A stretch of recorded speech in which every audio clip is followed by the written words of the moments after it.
ভাগ্য, কত সুন্দর শব্দ এই ভাগ্য। কিন্তু যতটা সুন্দর ঠিক ততটাই রহস্যময় এই শব্দ। কখন কি হবে কেউ জানে না। লোকে বলে যে ভাগ্যে যা লেখা আছে তার চেয়ে বেশি কিছুই পাওয়া যায় না, তার চেয়ে কমও কিছুই পাওয়া যায় না। নিয়তির যা রচনা তা কখনো মোছা যায় না।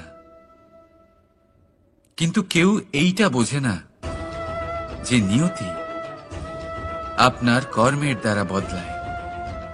যদি আপনি শুভ চিন্তা করেন, শুভ কর্ম করেন, তাহলে নিয়তি আপনার সাথে খারাপ কিছু হতেই দেবে না। কখনো আকাশে পাখিদের দেখুন, তারা কখনো ভাগ্যের উপর নির্ভরশীল হয় না।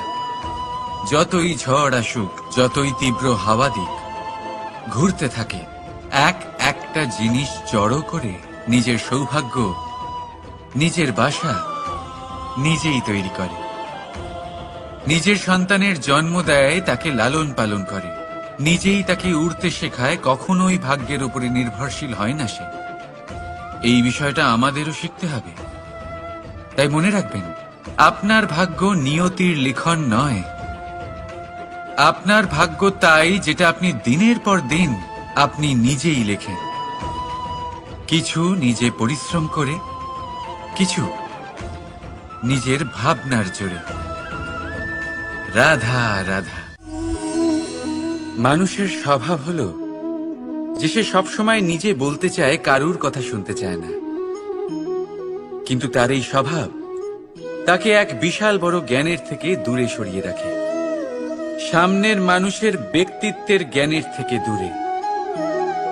তাই যদি আপনি কাউকে চিনতে চান, কাউকে বুঝতে চান, তাকে থামাবেন না, শুধু বলতে দিন।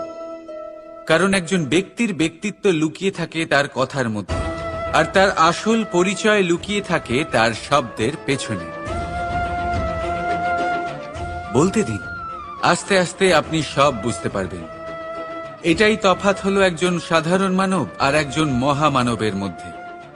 এক যে কাউকে বলতে দেয় না, আর এক যে সবার কথা শুনে। তাহলে সিদ্ধান্ত আপনার, আপনি কি সাধারণ হতে চান না অসাধারণ? কারণ এই ভবিষ্যৎ আপনার। রাধা রাধা। ভাগ্য আর কর্ম, এই দুই এমন শব্দ যাকে ঘিরে সমগ্র সংসার। কেউ বলে আমার ভাগ্যে এটা ছিল না, যা পেলে আমার জীবন অন্যরকম হতো। কেউ বলে আমার গত জন্মের কর্ম নিশ্চয়ই এমন ছিল, যে কারণে এই জন্মে এরকম ভাগ্য পেয়েছি আমি। এসব বাদ দিন আর একবার শান্ত চিত্তে ভাবুন। আপনি বুঝতে পারবেন যে ভাগ্য আর কর্ম এই দুই এই জন্মের। তফাৎ শুধুমাত্র এটি। রাধা রাধা। এই সংসারে আলোর উৎস কি? সূর্য। এই সংসারে মিষ্টি জলের উৎস কি? নদী। এই সংসারে উচ্চতার প্রতীক কি হয়? হিমালয় পর্বত।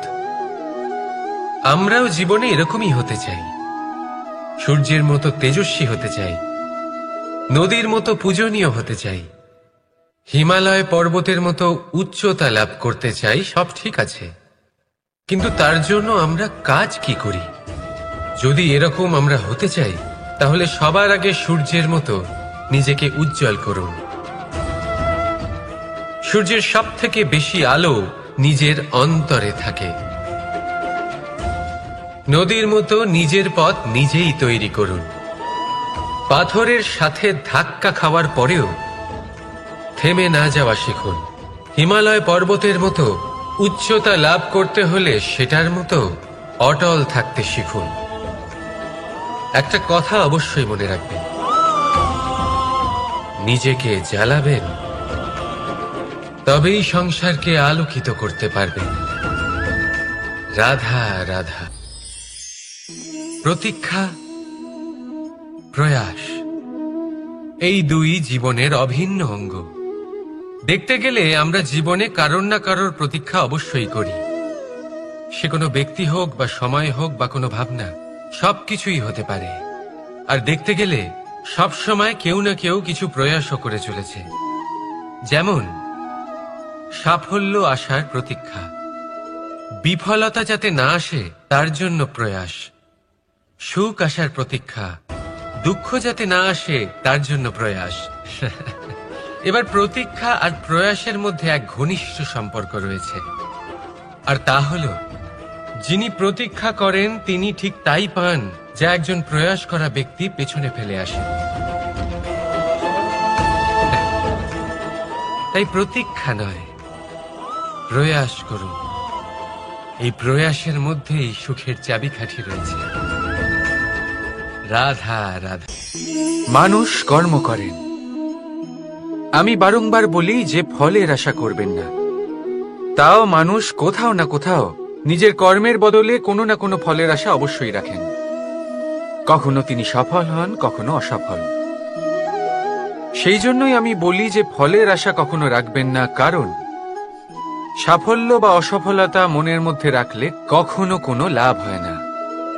যদি সাফল্য মনের মধ্যে রাখেন তাহলে অহংকার জন্ম নেবে। যদি অসফলতা মনের মধ্যে রাখেন তাহলে এক হীনমন্যতায় আপনি ভুগবেন, যা দিয়ে কোনো শুভকর্ম হবে না। সেই জন্য শুধুই কর্ম করে যান, কর্মেই মগ্ন থাকুন। আর আসুন আমার সাথে ভালোবেসে বলুন, রাধা রাধা। বন্ধু আর শত্রু, প্রত্যেকের জীবনের একটা বড় অংশ এর উপরে নির্ভরশীল হয়ে থাকে। আপনার জীবনে সফলতা আর অসফলতাও এর উপরে নির্ভরশীল। কিন্তু এই বন্ধু এবং শত্রুদের খুঁজে পাওয়ার জন্য আপনাদের বাইরে যাওয়ার প্রয়োজন নেই, কারণ এরা স্বয়ং আপনার ভেতরেই আছে। আপনি যদি বিনম্র থাকেন, যদি আপনি নিরন্তর প্রয়াস করতে পারেন, তাহলে আপনার কোনো বন্ধুর প্রয়োজন নেই। যদি আপনার মধ্যে অহংকার থাকে, যদি প্রতি কথায় আপনার মধ্যে ক্রোধ উৎপন্ন হয়, তাহলে আপনার শত্রুর কোনো প্রয়োজনই নেই। নিজের অন্তরের এই বন্ধু ও শত্রুকে চিনুন, আর আমার সাথে ভালোবেসে বলুন, রাধা রাধা। একে চিনতে পারলেন? একে কুঠার বলা হয়। আপনারা জীবনে কোথাও না কোথাও কোনো না কোনো রূপে এটা দেখেই থাকবেন। একটা ব্যাপার নিশ্চিত, এই কুঠার ছাড়া কোনো বৃক্ষকে কাটতে পারা সরল নয়। এবার আপনি কখনো এটা ভেবেছেন, এই কুঠার, এর এই অংশ, এর মুখটাই যদি না থাকে তাহলে কি হবে? এ শুধুমাত্র কোনো বৃক্ষই নয়, তার কোনো ডালও কাটতে সক্ষম হবে না। এবারে ভাবুন, এই শুকনো কাঠের হাতল এ আমরা কোত্থেকে পেলাম? কোনো এক বৃক্ষ থেকেই। সেই ডাল যাকে কেটে ফেলা হয়েছিল এক বৃক্ষকে কাটার জন্য, এই ডালই শস্ত্ররূপে প্রস্তুত। আমাদের জীবনে আমাদের প্রিয়জন, আমাদের আপনজন যখন সময় কখনো কখনো তাদের সঙ্গ না দেয়, যদি তারা দৈন্য দশায় থাকেন, তাহলে তাদের সঙ্গ কখনো ছাড়বেন না। ওনাদের প্রয়োজন শুধুমাত্র মনোবল। তা তাদের দিন, তাদের সাহায্য করা আপনার কর্তব্য। হয়তো তাদের সাথে থেকে আপনার কোনো লাভ হবে না, কিন্তু তাদের দূরে থাকাতে আপনার ক্ষতি অবশ্যই হতে পারে। সর্বদা সাহায্য করুন, সঠিক সময় আসলে তা আপনার সহায়ক অবশ্যই হবে। রাধা রাধা। আমাদের মধ্যে বেশিরভাগ মানুষেরই এই অভিযোগ থাকে যে মানুষ তখনই আমাদের স্মরণ করেন যখন সেই সময় আসে যখন আমাদেরকে প্রয়োজন হয়, যখন কোনো কাজ থাকে। যখনই এই সময় পেরিয়ে যায়, তাদের কার্যসিদ্ধি হয়ে যায়, তারা আমাদের থেকে দূরে চলে যান, ভুলে যান আমাদের। এবার এই বিষয়ে ভেবে খারাপ অবশ্যই লাগে। এই পরিস্থিতিকেই অন্য এক দৃষ্টিভঙ্গি দিয়ে দেখার চেষ্টা করুন। মনে রাখবেন, মানুষ প্রদীপের সন্ধান তখনই করেন যখন তার জীবনে অন্ধকার থাকে। আপনি প্রসন্ন হয়ে উঠুন কারণ আপনার কাছে সেই সুযোগ আছে যে কারোর জীবনে প্রকাশের কিরণ আনতে পারছেন, কাউকে সঠিক পথ দেখাতে পারছেন, কারোর সহযোগিতা করতে পারছেন, এই পুণ্য অর্জন করতে পারছেন। কারোর থেকে কোনো আশা রাখার দরকার নেই। যার আপনাকে যতটা প্রয়োজন তাকে ততটাই সাহায্য করুন, ততটাই সবাইকে প্রেম বিতরণ করুন। আর এই প্রেমের ভাব নিয়েই আমার সাথে বলুন, রাধা রাধা। এটা সেই নৌকার প্রতিরূপ যা আমাদের নদী পার করায়। এবার বিষয়টা একটু ভেবে দেখুন, সেই বিশাল নৌকা যা আমাদের নদী পার করায়, সেটার নির্মাণ নদীতে নয়, ডাঙায় হয়। আর যদি আমরা এটাকে নদী অবধি পৌঁছতে চাই, তাহলে আমাদের দরকার পড়ে কোনো গরুর গাড়ির অথবা ঘোড়ার গাড়ির। তার সাহায্যে একে বহন করা হয়। এবার পথে যদি কোনো জলধারা আসে, কোনো নদী আসে, আর সেটাকে পার করতে হয়, তাহলে তখন সেই নৌকার ওপরে গাড়ি রাখা হয়, তারপর তাকে পার করা হয়।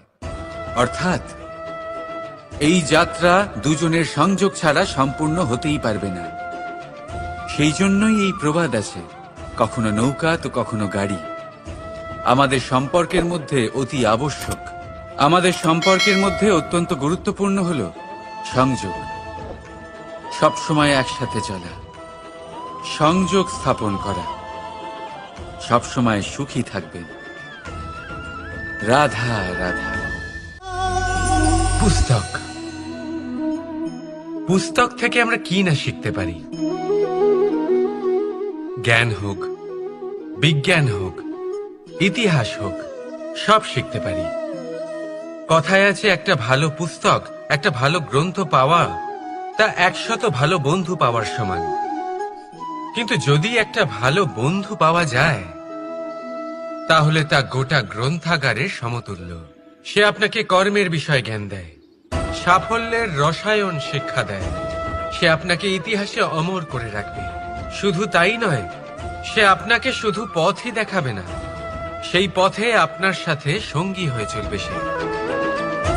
সেই জন্য জীবনে যদি কোনো ভালো বন্ধুকে পাশে পান, তাহলে তাকে আপন করে রাখবেন, তাকে সামলে রাখবেন। জীবন সহজ হয়ে যাবে। রাধা রাধা। বর্ষা ঋতু শুরু হলেই পাখিদের মধ্যে চাঞ্চল্য বেড়ে যায়। আর সেটা হবে নাই বা কেন? বাসা ভেঙে যায়, বৃক্ষ ভেঙে পড়ে। প্রত্যেক পাখি তার থাকার জন্য একটা নতুন জায়গার, একটা ছায়ার, একটা ছাদের খোঁজে থাকে। শুধু একটা পাখি এসব কিছুই করে না। না তো তার এসব সমস্যা নিয়ে কোনো চিন্তা থাকে, না কোনো দরকার পড়ে। আর সেই পাখি হলো বাজ। সেই সব সমস্ত ছোটখাটো সমস্যার থেকে অনেক দূরে ওপরে উড়ে বেড়ায়, মেঘের থেকেও অনেক উঁচুতে। তাই এই সব ছোটখাটো সমস্যা যা আপনার জীবনে এসে থাকে, এই সব নিজের চারপাশকে ঘিরতে দেবেন না। নিজের চিন্তা ভাবনাকে অনেক উঁচুতে রাখুন। আপনার সমস্ত সমস্যা নিজে থেকেই নিচে চলে আসবে। রাধা রাধা। কোনো ব্যক্তির ব্যক্তিত্ব কিভাবে তৈরি হয়? আপনার কি মনে হয় যে ব্যক্তি জন্ম থেকে তার স্বভাব নিয়ে জন্মায়? নাকি আপনার মনে হয় যে এই প্রকৃতি ব্যক্তির জন্য তার নিয়তি রচনা করে? না, এরকম একেবারেই হয় না। আমি আপনাকে বোঝাচ্ছি। যখনই বৃষ্টি পড়ে কোনো বিন্দুর দিকে দেখবেন। এবার এই বিন্দু যেখানে পড়ছে তার উপরে নির্ভর করছে তারপর কি হবে। যদি এই বিন্দু পড়ে কোনো ক্ষেতের ওপরে, তাহলে কোনো নতুন ফসলের জন্ম দেবে। যদি সে গরম কড়াইতে পড়ে, তাহলে বাষ্পীত হবে। যদি সে কোনো সাপের মুখের ভেতরে পড়ে, তাহলে বিষ তৈরি হবে। ঝিনুকের ভেতরে পড়লে মুক্ত তৈরি হবে। যদি কোনো পাতার ওপরে পড়ে, তাহলে শিশির তৈরি হবে। একই বিন্দু, কিন্তু তার সঙ্গত তার ভবিষ্যৎ এবং ব্যক্তিত্ব নির্ধারণ করবে। এবার এটা তো শুধুমাত্র এক বিন্দু, তার কাজ হলো শুধুমাত্র পড়া। কোথায় সেটা সেও নির্ধারণ করতে পারে না। কিন্তু আপনি হলেন মানুষ। আপনি বাছাই করতে পারবেন যে আপনার সঙ্গী কারা হবে, কাদের সাথে আপনি মেলামেশা করে বড় হবেন। তাই তা ভালোভাবে করুন, কারণ এই নির্বাচন আপনার হাতে, কারণ এই জীবন আপনার। ভবিষ্যৎ আপনার। এবার আপনি মহান হতে চান কি না তার নির্ণয় আপনাকেই করতে হবে। আসুন আমার সাথে ভালোবেসে বলুন, রাধা রাধা। সূর্যের তাপ এতটাই প্রখর হয়, তা সমস্ত বনস্পতিকে শুষ্ক করে দেয়। পুকুর হোক, নদী হোক, সরোবর হোক, সমস্ত শুষ্ক হয়ে যায়। কিন্তু আপনি কখনো শুনেছেন সূর্যের তাপে সমুদ্র শুকিয়ে গেছে? এমন কখনোই হয় না। আর এর পেছনেই লুকিয়ে রয়েছে এক অমূল্য জীবনের শিক্ষা।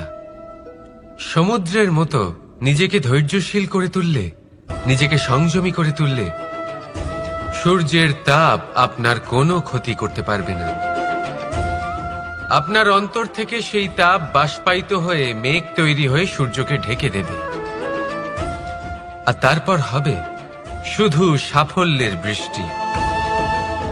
তাহলে আসুন আর আমার সাথে ধৈর্যের সাথে বলুন, রাধা রাধা। মানুষ অসুস্থ কেন হন? শারীরিক দুর্বলতার কারণে? না, মানুষ অসুস্থ হন তার মানসিকতার কারণে, তার বিবেকের কারণে, তার কর্মের কারণে, তার ক্রোধের কারণে।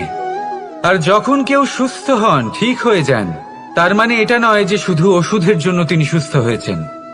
না, এটা কারোর তার প্রতি প্রেমের প্রভাব, বিশ্বাসের প্রভাব, সম্বলের প্রভাব। শুধুমাত্র ওষুধ দিয়ে কিছুই হয় না। যদি মনে প্রেম থাকে, বিবেক থাকে, বিশ্বাস থাকে, সম্বল থাকে, তবেই সেই ওষুধ কাজ করতে পারে। তাই মনে রাখবেন, এই জীবন হলো অত্যন্ত ছোট। মনে প্রেম ভাব রাখুন, মিত্রতা করুন, শত্রুতা নয়। ভালোবাসুন, বিদ্বেষ নয়। আর এই ভালোবাসার সাথেই বলুন, রাধা রাধা। মানুষ জীবনে সব সময় চিন্তা করে, ভাবতে থাকে যে তার জীবনে কতই না সমস্যা। তারপরে নিজের আশেপাশে দেখে আর ভাবে যে সবাই কত প্রসন্ন, শুধু আমার জীবনেই সমস্যা আছে। কিন্তু বিষয়টা তা নয়। শুধু প্রত্যেক ব্যক্তিরই নয়, প্রত্যেক প্রাণীরও জীবনে সমস্যা আছে। এবার মানুষ একটা পাখিকে দেখে এটাই ভাবে যে এদের জীবন কতটা সহজ। কোন দেশেরই সীমারেখা এদের ওপর লাগু হয় না।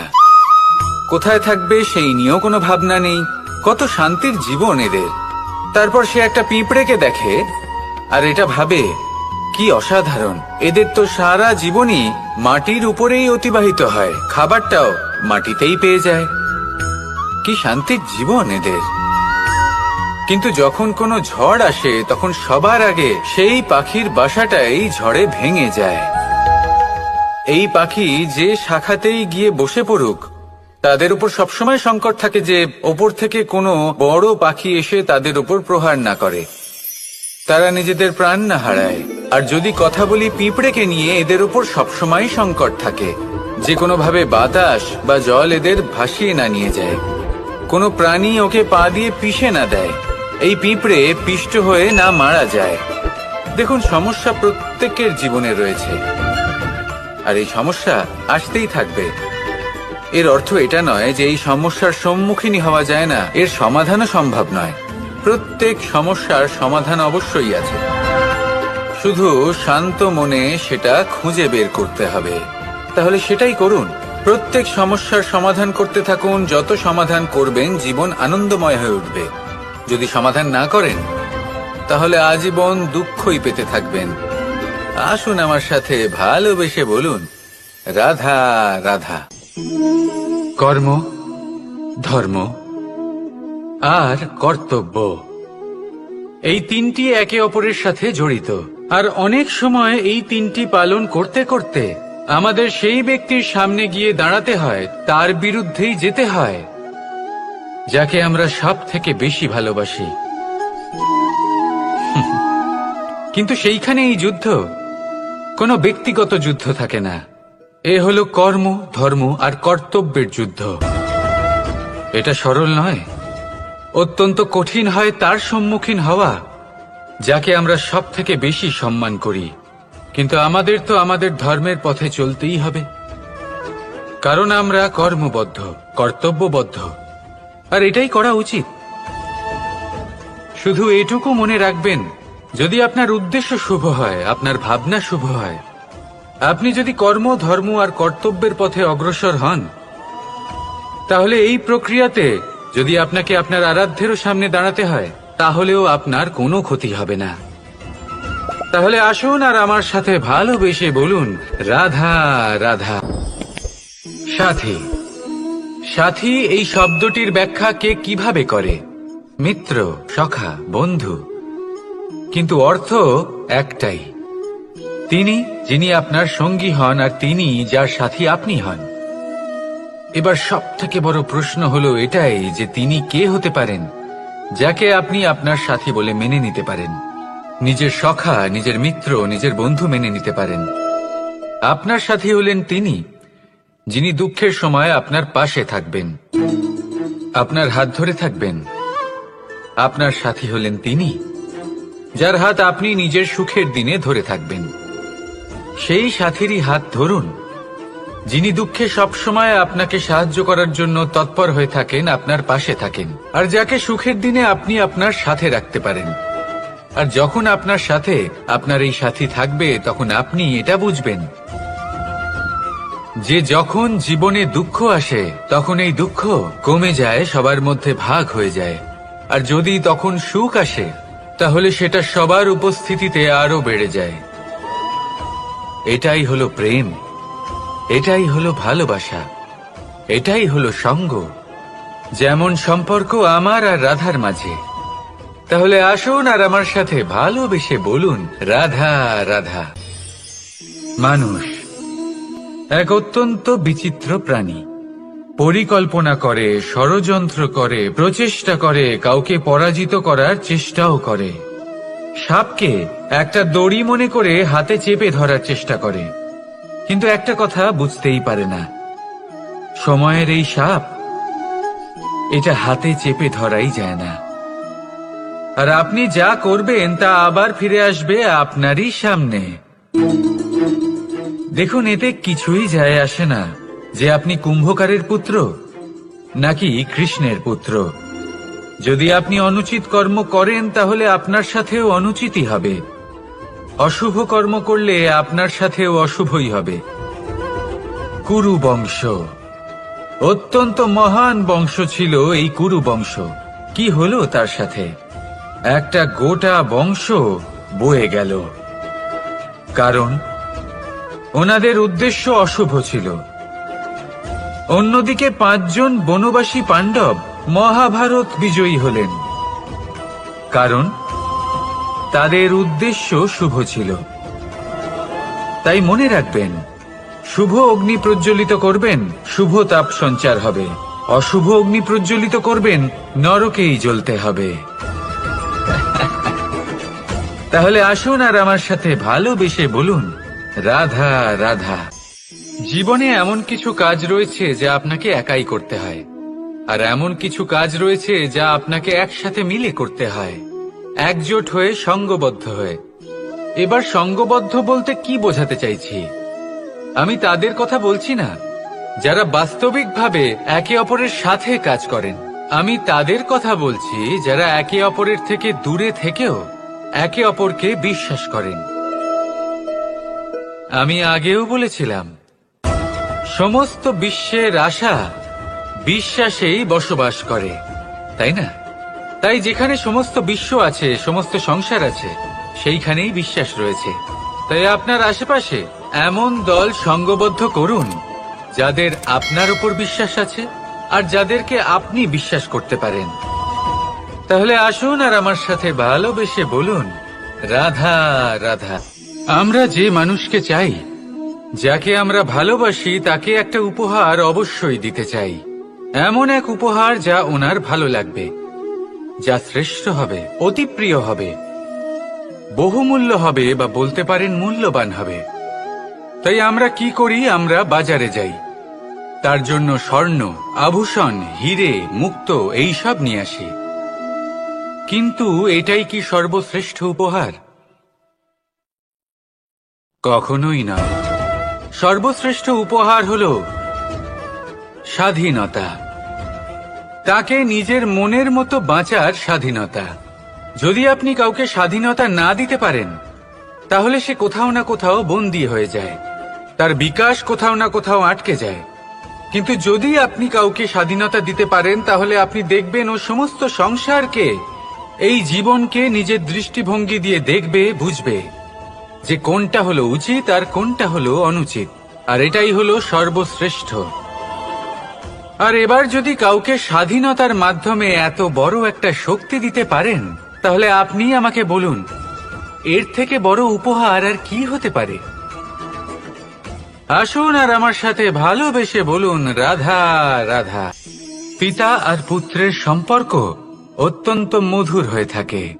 পিতা স্বপ্ন দেখেন, তাকে পূর্ণ করার সকল সম্ভাব্য চেষ্টা করেন, কিন্তু তাও অনেক সময় ওনার স্বপ্ন অপূর্ণ থেকে যায়। তখন পিতা ভাবেন যে স্বপ্ন উনি পূর্ণ করতে পারেননি, ওনার সন্তান তা অবশ্যই পূরণ করবে। যে স্থানে উনি কখনো পৌঁছতে পারেননি, সেই স্থানে ওনার পুত্র অবশ্যই পৌঁছবে। পিতা নিজের সন্তানের ভবিষ্যৎ নিয়ে সেই স্বপ্ন দেখেন, আর যখন সেই সন্তান সামনে এগোতে থাকে, তখন তার দুঃখ হয় না, বরং গর্ব হয়। ওনার ভালো লাগে এটা দেখে যে ওনার সন্তান অনেক উন্নতি করছে। কিন্তু যখন সন্তান নিজের অভিভাবকের শক্তি দেখে, তার যশ দেখে হিংসা করতে থাকে, সমস্যা সেইখানেই শুরু হয়। সেই জন্য সকল সন্তানকে এটা মনে রাখতে হবে, দেখুন, পুত্র হবার সুবাদে, এক সন্তান হবার সুবাদে এটা হলো আপনার অধিকার যে আপনি আপনার পিতার থেকে বেশি উন্নতি করবেন। আপনার পিতাও এটাই চান, কিন্তু সুস্থভাবে এটা করুন। একটা রেখা টেনে নিন, যাতে আপনি তাতে এগোতে পারেন আর আপনার পিতার তাতে গর্ববোধ হয়, আর সেই বিষয়ে দুঃখ না হয় যে আমার সন্তান আমাকেই ছোট করার চেষ্টা করছে। ইতিহাস সাক্ষী রয়েছে, যে মানুষ অন্য কাউকে ছোট করার চেষ্টা করেছেন, সেই মানুষই ছোট হয়ে গেছেন। আর আমার মনে হয় না আপনি এটা চান, কারণ কোনো একদিন আপনিও কারোর পিতা হবেন। আসুন আমার সাথে ভালোবেসে বলুন, রাধা রাধা। প্রেম এই সংসারে এসেছিল এই সংসারকে প্রেমের শিক্ষা দেওয়ার জন্য, এই জীবনের সুখের অনুভূতি আসলে কি তা শেখানোর জন্য। কিন্তু যদি সত্যি কথা বলি, তো আমি নিজেই প্রতিদিন প্রেমের নতুন নতুন স্বরূপ দেখতে পাই। প্রেমের একটা নতুন অনুভূতি প্রত্যেক নতুন দিনে। আর তার কারণ হলো এই প্রেম অনন্ত, এ হলো দৈব। প্রেম হলো এই সংসারের সব থেকে বড় ঢাল এবং সব থেকে বড় অস্ত্র। এই প্রেম ছাড়া না কোনো ন্যায় হয় আর না কোনো শাস্ত্র, না জীবন আছে আর না অন্ত। এবার যদি এই প্রেম মনের মধ্যে বাস করতে শুরু করে, তাহলে কখনো কোনো সমস্যাই হবে না, আর যদি হয়েও থাকে তাহলে তা স্থায়ী হবে না। এই প্রেম কি না করতে পারে? এই প্রেম সমস্ত সমস্যা মিটিয়ে ফেলতে পারে, আপনার মনের মধ্যে অহংকারকেও বিনাশ করে দিতে পারে, আপনাকে সাক্ষাৎ ঈশ্বরের সাথে দেখা করাতে পারে। তাই প্রেমের দ্বারা প্রয়াস করতে থাকুন, এই সংসারের প্রত্যেক মানুষকে, প্রত্যেক বস্তুকে, প্রত্যেক জীব জন্তুকে ভালোবাসবেন। আর এই প্রেমের দ্বারাই বলুন, রাধা রাধা। মানুষের জীবনে স্বচ্ছতার একটা আলাদা গুরুত্ব আছে। যদি আপনি নিজেকে স্বচ্ছ রাখেন, তাহলে আপনার নিজেরও ভালো লাগবে, সামনের ব্যক্তিরও ভালো লাগবে, একটা অন্যরকম প্রভাব পড়বে। কিন্তু একজন শ্রেষ্ঠ ব্যক্তি কিভাবে হয়ে ওঠা সম্ভব? যার মধ্যে গুণ আছে, শিক্ষা আছে, শুভ চেতনা আছে, যিনি সৎকর্ম করেন। কিভাবে হব সেই ব্যক্তি যার মধ্যে জ্ঞান আছে? শুধুমাত্র স্বচ্ছ থাকলে তো তা হওয়া সম্ভব নয়। প্রথমে আপনাকে বুঝতে হবে যে মানুষের মধ্যে 4টি মূল তত্ত্ব আছে। প্রথম হলো তার শরীর, যার দ্বারা উনি যে কোনো কর্ম করে থাকেন। দ্বিতীয় তত্ত্ব হলো তার মন, যার দ্বারা কোনো কর্ম করার জন্য সে নিজেকে প্রেরণা দিতে থাকে। তৃতীয় তত্ত্ব হলো বুদ্ধি, যে কর্ম আমরা করতে চাই, যে লক্ষ্যে আমরা পৌঁছতে চাই, সেটা আমরা কিভাবে কোন পথে করব সেটা স্থির করা যায় বুদ্ধি দিয়ে। আর চতুর্থ তত্ত্ব হলো আত্মা। আত্মা হলো এমন এক তত্ত্ব যার কোনো সমাপ্তি নেই। আত্মা হলো অজয়, কিন্তু এরও শুদ্ধিকরণের প্রয়োজন হয়। এই চারটি তত্ত্বের শুদ্ধিকরণ করতে থাকুন, এতে নির্মল রাখুন, শুদ্ধ রাখুন। এবং এটা কিভাবে হবে? শুভ চেতনা দ্বারা, জ্ঞানের দ্বারা, এবং সব থেকে বেশি গুরুত্বপূর্ণ প্রেমের দ্বারা। আসুন আমার সাথে ভালোবেসে বলুন, রাধা রাধা। মানুষ তার জীবনে শিক্ষা এবং প্রেম এই দুই লাভ করে তার মাতা, পিতা এবং গুরুর কাছ থেকে। কিন্তু মানুষ সব থেকে বেশি ভালোবাসে নিজের মাতাকে, কারণ মাতা খুব নির্মল চিত্তে ভালোবাসে, শান্ত মনে আমাদের অন্তরে শক্তির সঞ্চার করে থাকেন, আমাদের উৎসাহ দেন, বলশালী করে তোলেন। ব্যাপারটা কিন্তু এমন নয় যে আমরা নিজেদের বাবা বা গুরুকে ভালোবাসি না, তাদেরকেও আমরা অত্যন্ত ভালোবাসি, শুধু ওনাদের কঠোর ব্যবহার দেখলে আমরা একটু ভয় পেয়ে যাই। এবার ওনাদের এই কঠোর ব্যবহার আমাদের ভালো না লাগলেও অত্যন্ত আবশ্যক, কারণ মাতার থেকে আমরা যে শক্তি লাভ করি তা যেন নিয়ন্ত্রণ হারিয়ে বিধ্বংসী না হয়ে ওঠে, আমরা যেন কোনো কুপথে না চলে যাই, আমরা কখনো যেন দোষ না করে ফেলি। শুধু সেই জন্য পিতা এবং গুরু একটু কঠোর হয়ে ওঠেন, এবং ওনাদের এই কঠোর আচরণ ভবিষ্যতে গিয়ে আমরা অবশ্যই বুঝতে পারি। জীবনে কিছু বছর আমরা এগিয়ে যাই আর তারপর আমরা বুঝতে পারি যে বাবা এবং গুরু আমাদের যথেষ্ট ভালোবাসতেন, কিন্তু ওনাদের ভালোবাসার বহিঃপ্রকাশ আলাদা। প্রয়োজনীয় হলো এটা দেখার, এটা বোঝার যে শুরু থেকে আমাদের প্রতি ওনাদের আচরণ কেমন ছিল। ওনাদের কঠোর হওয়ার পেছনে ওনাদের ভালোবাসাটা বোঝার চেষ্টা করুন, ওনাদের চিন্তাটা বোঝার চেষ্টা করুন, ওনাদের পথপ্রদর্শনের আড়ালে আপনার ভবিষ্যতের জন্য যে পরিকল্পনা ওনারা করেছেন সেটা বোঝার চেষ্টা করুন।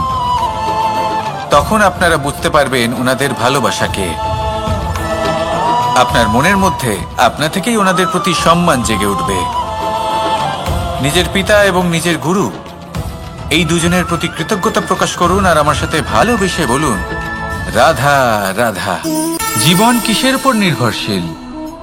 ধনের ওপর, বৈভবের ওপর, নিঃশ্বাসের ওপর? না, এই জীবন নির্ভরশীল বিশ্বাসের ওপর। বিশ্বাস নিজের ওপর, বিশ্বাস আমাদের আপনজনের ওপর। কিন্তু যখন এই বিশ্বাস ভেঙে যায় তখন মানুষের মনও ভেঙে যায়, আর তারপর সে অন্য কিছু করতেই পারে না। তখন কি করা যেতে পারে? 3টে কাজ আছে যা আপনি করতে পারেন। প্রথম, ভালোবাসা। যাকে আপনি ভালোবাসেন, যারা আপনাকে ভালোবাসে, ভুল যারই হোক না কেন, তার কাছে ক্ষমা চাইতে কখনোই সংকোচ বোধ করবেন না। দ্বিতীয় হলো বিশ্বাস। যারা আপনাকে ভালোবাসেন, আপনাকে বিশ্বাস করেন, তাদের বিশ্বাস কখনো ভাঙবেন না। তৃতীয় হলো আশা। যারা আপনাকে ভালোবাসেন, আপনাকে বিশ্বাস করেন, তাদের আশা আপনার সাথে জড়িত, তাদের থেকে কখনো কিচ্ছু লুকোবেন না। এই 3টে কাজ করুন আর এই জীবন সুপ্রসন্ন হয়ে বলবে, রাধা রাধা। মানুষের জীবনে 2 ধরনের আবেগ থাকে যা চিরকাল তার সাথে বসবাস করে। প্রথম, স্বপ্ন। দ্বিতীয়, অজুহাত। মানুষ হাজার হাজার স্বপ্ন দেখতে পারে। আমাকে এই কাজ করতে হবে, আমাকে ওখানে ঘুরতে যেতে হবে, আমার জীবনে এই অসম্ভব কাজ বাস্তবায়িত করে দেখাতে হবে, আদি ইত্যাদি। এবার ঠিক যেমন স্বপ্ন দেখেন সেইভাবে অজুহাতও খুঁজে নিয়ে আসেন। আমি এই স্বপ্ন পূরণ করতে পারলাম না, কারণ আমাকে কেউ সাহায্যই করল না, কারণ আমি দুর্বল হয়ে পড়েছিলাম, কারণ আমার কাছে সময়ই ছিল না, আদি ইত্যাদি। এবার সাফল্য এবং অসফলতার মাঝখানে এই ধরনের সংঘর্ষ হতে থাকে। সাফল্য তখন লাভ করা সম্ভব যখন আপনার স্বপ্ন আপনার অজুহাতের থেকে অনেক বড় হয়, আর অসফলতা তখন পাবেন যখন আপনার অজুহাত আপনার স্বপ্নের থেকে অনেক বড় হয়। আপনি যদি সাফল্য লাভ করতে চান তাহলে চেষ্টা করতে থাকুন, পরিশ্রম করুন। যদি অসফল হন তাহলে ভয়ভীত হওয়ার কোনো প্রয়োজন নেই। নিজের ভুল বুঝুন, তাকে শুধরে নিন, আবার চেষ্টা করুন। কিন্তু যদি নিজের জীবনে অজুহাত নিয়ে আসেন, তখন স্বপ্ন কখনো পূরণ হবে না। আসুন আমার সাথে ভালোবেসে বলুন, রাধা রাধা। ভয়ের সাথে আমরা সবাই পরিচিত, কষ্টও আমরা সবাই পেয়েছি। কখনো কখনো আমরা অসুস্থ হয়ে পড়ি, আর এমন সময় হলে মাতার মমতা, কখনো বাবার স্নেহ, কখনো বন্ধুদের পাশে থাকার অনুভূতি আমাদের রোগ নিরাময়ে সাহায্য করে। কখনো যদি আমরা নিরাশ হয়ে পড়ি, তখন যদি আমাদের কোনো আপনজন আমাদের দুটো ভালো কথা বলে, তখন আমাদের মনোবল বেড়ে যায়। ঠিক তেমন সংসারের এই রঙ্গমঞ্চে যদি আপনি পীড়িত অনুভব করেন, কিছু শুভ কথা আলোচনা করুন, কিছু স্তুতি গান করুন, কিছু মুহূর্তের জন্য হলেও নিজের ইষ্টদেবের কথা স্মরণ করুন আর প্রার্থনা করুন। সাহস বাড়বে, শক্তিও বৃদ্ধি পাবে এবং সামনে এগিয়ে চলার পথও দেখতে পাবেন। তখন এই মন প্রসন্ন হয়ে বলবে, রাধা রাধা। কখনো কখনো অন্ধকারের সাথে লড়াই করার জন্য আমরা প্রদীপ জ্বালাই। এতে প্রথমে সলতে রাখি, তারপর তেল ঢালি, তারপর আগুন জেলে এটা প্রজ্বলিত করি। তারপর একটা সময় আসে যখন এই প্রদীপ নিভে যায়। কারণটা কি? কারণ কি এটা যে প্রদীপের প্রকাশমান হওয়ার ক্ষমতা সমাপ্ত হয়েছে? না, এই যে আগুন আমরা দেখতে পাচ্ছি, এই আগুনের জন্য যে শক্তির প্রয়োজন হয় তা আসে এই তেল থেকে। যদি এই তেল সমাপ্ত হয়ে যায়, তাহলে এই প্রকাশ তাও সমাপ্ত হয়ে যায়। আর আমাদের জীবনে এই তেল হলো আমাদের কর্ম, আর এই আগুন আর এর দ্বারা উৎপন্ন হওয়া প্রকাশ আমাদের ভাগ্য। যত আমাদের কর্ম ক্ষীণ হতে থাকবে, আমাদের ভাগ্য সৌভাগ্য কোথাও না কোথাও লুপ্ত হয়ে যাবে। যে উজ্জ্বল ভবিষ্যৎ আমরা চাইছি তা কখনো লাভ করতে পারবো না যদি কর্ম না করি। ঠিক যেমন তেল ছাড়া অগ্নি উৎপন্ন হয় না, তেমনি কর্ম ছাড়া সৌভাগ্য হয় না। আর যেমন কর্ম তেমন ভাগ্য। তাই সবসময় কর্ম করতে থাকুন, কর্ম করা থামাবেন না। আর আমার সাথে ভালোবেসে বলুন, রাধা রাধা। জীবনে তিনটি বিষয় আছে, তিনটি বস্তু আছে, তারা যেন আপনাকে কখনো বশে না করে নিতে পারে। প্রথম হলো ধন। ধন যতক্ষণ আপনি ব্যবহার করতে থাকেন, যতক্ষণ তা আপনার কাজে আসছে, ততক্ষণ ঠিক আছে, এই ধন আপনার কাছে অমৃত। কিন্তু যখন এই ধন আপনাকে ব্যবহার করতে শুরু করে, বুঝে যাবেন যে আপনার পতনের সময় শুরু হয়েছে। দ্বিতীয় বিষয়, ফেলে আসা অতীত। যাই করুন, আপনি অতীত পাল্টাতে পারবেন না, আর এই সত্যিটা আপনিও জানেন। কিন্তু তাও এর বশবর্তী আমরা হয়ে পড়ি। আর যখন তাই হয়, তখন এই সংসারে আমরা যেখানেই যাই না কেন, যত বড়ই সুখ লাভ করি না কেন, সেই সব আমাদের কাছে তিক্ত বলে মনে হয়। তৃতীয় বিষয়, আপনার আশেপাশের মানুষ ভিন্ন ভিন্ন ধরনের মানুষ হয়, যাদের চিন্তা ভাবনা এবং দৃষ্টিভঙ্গি ভিন্ন ভিন্ন প্রকারের। যদি এদের বশবর্তী আপনি হয়ে পড়েন, তাহলে কেউ বলবে এটা করো, এটা ভালো। কেউ বলবে এটা করো না, ওটা করো, ওটা ভালো কাজ। কেউ বলবে এই দুটোই করো না, অন্য কিছু করো।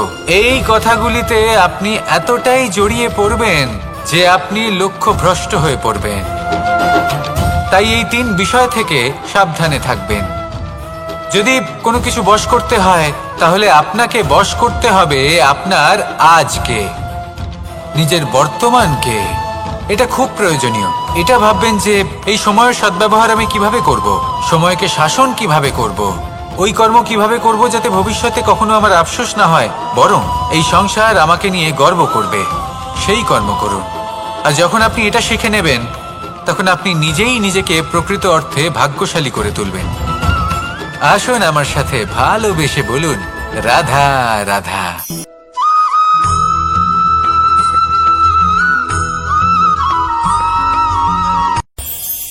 এই সংসারে আমরা প্রকাশ কোথা থেকে পাই? এর উত্তর বড়ই সরল।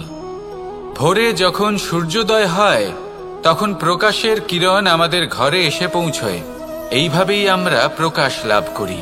এবার এই প্রকাশের আলোতেই আমরা সারাদিনের কাজ সম্পন্ন করি। সন্ধে হয়ে যায়, সূর্যাস্তও হয়ে যায়।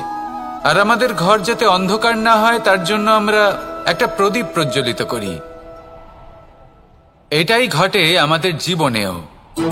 এবার প্রবাহমান আয়ুর সাথে আমরা আমাদের অন্তরে যদি একটা প্রদীপ প্রজ্বলিত করে নিই, তাহলে বিষয়টাই অন্যরকম হবে। এবার আপনি বলবেন কোন প্রকাশের কথা বলছি যে আমাদের অন্তরে জাগ্রত করা সম্ভব? আমাদের আত্মার মাঝে প্রেমের প্রকাশ জাগ্রত করার কথা বলছি। কারণ আমাদের এই জীবন এও হলো দিনের আলোর মতো। আজ প্রকাশ আছে, কিন্তু কোনোদিন অবশ্যই অস্ত হবে। কিন্তু অস্ত হবার আগে যদি আমরা আমাদের আত্মার মাঝে প্রেমের এই প্রকাশ উজ্জ্বলিত করে নিই, তাহলে আমাদের সন্ধ্যাকালও আমরা আনন্দে এবং প্রেমে যাপন করব। তাহলে আসুন আর আমার সাথে ভালোবেসে বলুন, রাধা রাধা।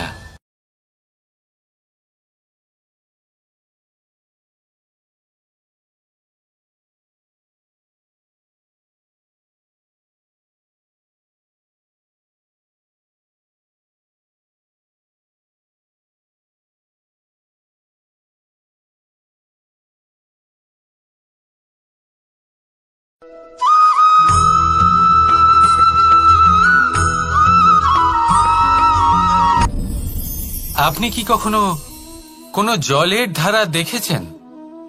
তার সামনে যতই মাটি থাকুক না কেন, যতই কাদা থাকুক না কেন, যখন এই জলের ধারা বইতে আরম্ভ করে দেয়, তাহলে নিজের মনের, নিজের ভাবনার, নিজের জীবনের যত অনাবশ্যক তত্ত্ব আছে, অনুপযোগী অংশ রয়েছে, অর্থাৎ অপরিষ্কার অংশ রয়েছে, তা নিজে থেকেই নির্মল হয়ে উঠবে। আর যেরকম জলের ধারা কখনো থেমে থাকে না, সব সময় বয়ে চলে, সেইভাবে আপনিও কখনোই থামবেন না। সবসময় বয়ে চলুন, এগোতে থাকুন। পথে যদি অনেক বিপদ আসে, সমস্যা আসে, থামবেন না, তার উপর নিরন্তর প্রহার করুন, নিরন্তর প্রয়াস করুন আর অগ্রসর হন। আপনি ভেবে দেখুন, এই জলের ধারা কখনো থেমে থাকে না, সবসময় বয়ে চলে, বিপদের সম্মুখীন হয়ে তাকে সাথে বয়ে নিয়ে চলে। সেই জন্য জলের ধারা, প্রবাহমান এই ধারা, এর থেকে কখনো দুর্গন্ধ আসে না, এতে কখনো ময়লা জমতে পারে না, বরং পালিত হয় সুন্দর প্রাণবন্ত জীবজন্তু, যেমন সুন্দর ছোট মাছ। তাই আপনিও এটাই করুন, কখনো থামবেন না, শুধু চলতে থাকুন, জলের ধারার মতো বইতে থাকুন। আপনি আপনার লক্ষ্য অবশ্যই খুঁজে পাবেন, আর তার সাথে নিজের অন্তরের যে মালিন্য রয়েছে তা আপনি নিজেই নিজের থেকে দূরে করে দেবেন। তাহলে আসুন আর আমার সাথে ভালোবেসে বলুন, রাধা রাধা।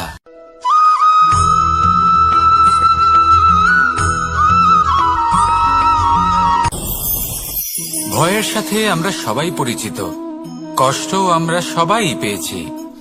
কখনো কখনো আমরা অসুস্থ হয়ে পড়ি, আর এমন সময় হলে মাতার মমতা, কখনো বাবার স্নেহ, কখনো বন্ধুদের পাশে থাকার অনুভূতি আমাদের রোগ নিরাময়ে সাহায্য করে। কখনো যদি আমরা নিরাশ হয়ে পড়ি, তখন যদি আমাদের কোনো আপনজন আমাদের দুটো ভালো কথা বলে, তখন আমাদের মনোবল বেড়ে যায়। ঠিক তেমন সংসারের এই রঙ্গমঞ্চে যদি আপনি পীড়িত অনুভব করেন, কিছু শুভ কথা আলোচনা করুন, কিছু স্তুতি গান করুন, কিছু মুহূর্তের জন্য হলেও নিজের ইষ্টদেবের কথা স্মরণ করুন আর প্রার্থনা করুন। সাহস বাড়বে, শক্তিও বৃদ্ধি পাবে এবং সামনে এগিয়ে চলার পথও দেখতে পাবেন। তখন এই মন প্রসন্ন হয়ে বলবে, রাধা রাধা।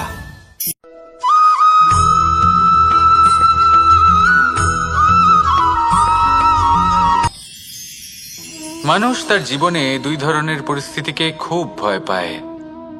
এক, কোনো কারণবশত কারো সাথে। এটা তখনই হয় যখন আমাদের শিক্ষা এবং মূল্যবোধের অভাব থাকে। যদি মানুষের মধ্যে প্রকৃত শিক্ষা থাকে, তাহলে এই সংসারে কোনো সময় এবং কারোর সামনেই নত হওয়ার কোনো প্রয়োজন নেই। যদি মানুষের মধ্যে মূল্যবোধ থাকে, তাহলে তাকে নিজের মূল্যবোধ বা চরিত্র থেকে বিচ্যুত হতে হয় না, তা সে যাই হয়ে যাক না কেন। কোনো বালককে যদি জন্ম থেকেই সুশিক্ষার অধিকারী করা হয়, শিক্ষিত করা হয়, মূল্যবোধের অধিকারী করা হয়, তবে সে এই সংসারে এমন কর্ম করবে যাতে সে নিজেকে, নিজের পরিবারকে, সমগ্র সমাজকে গর্বিত করতে পারে। শিক্ষা লাভ করুন, মূল্যবোধ লাভ করুন এবং আমার সাথে ভালোবেসে বলুন, রাধা রাধা।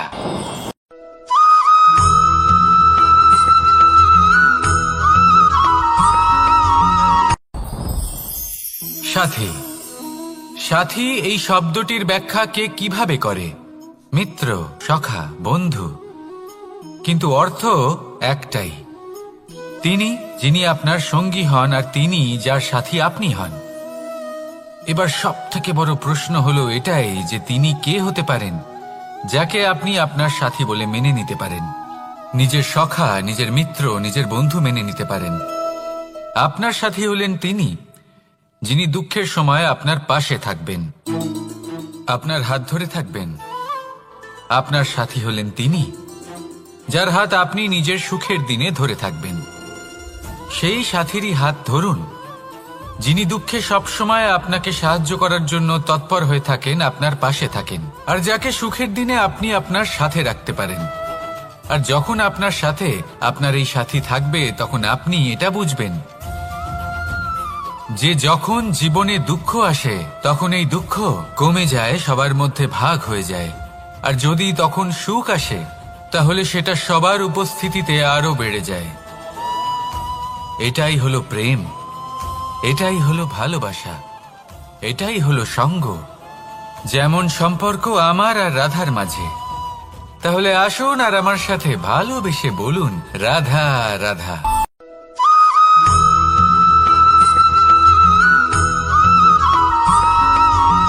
কখনো কখনো আমরা ভাবি যে কোনো ব্যক্তি যিনি ধর্মের পথে চলেছেন, যদি তার দ্বারা কোনো ভুল হয়ে থাকে তাহলে নিয়তি তাকে সেই মুহূর্তেই কঠোর শাস্তি দেন।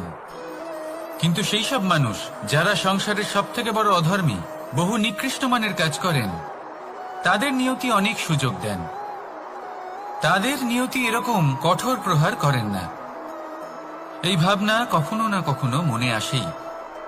ভেবে দেখুন কেন? আসলে জীবনকে বেশিরভাগ মানুষ একভাবেই দেখে থাকেন, বিভিন্ন স্তরে একে দেখা উচিত। এবার আপনি বলুন, এই সংসারে কোনো অধর্মী কখনো প্রেরণার উৎস হতে পারেন? কখনোই নয়। যে মানুষ নিজের আত্মাকে মলিন করে ফেলেছেন তিনি এই সংসারকে কিভাবে প্রেরণা যোগাবেন? উনি নিজেই বুঝতে পারেন না কোনটা করা উচিত, ধর্ম কোনটা।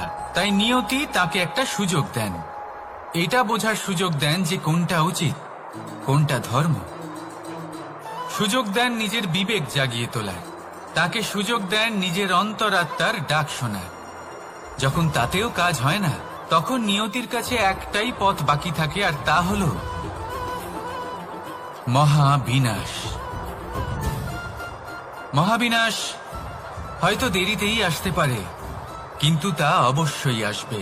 আর যখন মহাবিনাশ আসে তখন মহাবিনাশের যন্ত্রণা সমগ্র মানব জীবনের যন্ত্রণার থেকে অনেক বেশি হয়। এই কথাটা সবসময় মনে রাখবেন। আর অন্যদিকে যে মানুষ ধর্মের পথে চলছেন তার দ্বারা যদি কোনো ভুল হয়ে থাকে তখন নিয়তি তার পরীক্ষা নেন। কিছুক্ষণের জন্য মানুষের মনে হতে পারে নিয়তি তাকে কঠোর শাস্তি দিয়েছেন,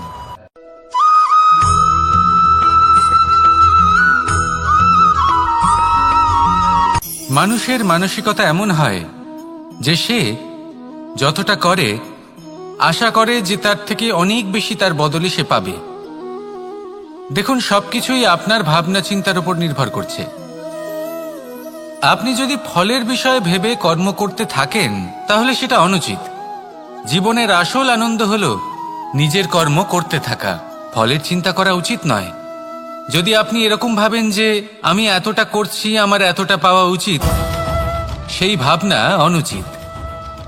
যদি আপনি সেবার মানসিকতা নিয়ে কর্ম করতে থাকেন, কর্মচক্রে প্রবাহিত হন, যদি আপনি এমন ভাবনা রাখেন যে আমি এতটা পাচ্ছি তাই এর থেকে অনেক বেশি আমি কর্ম করব, তাহলে নিশ্চিতরূপে আপনি যতটা করছেন তার থেকে অনেক বেশি আপনি পাবেন, আপনার আশার থেকে অনেক বেশি আপনি পাবেন।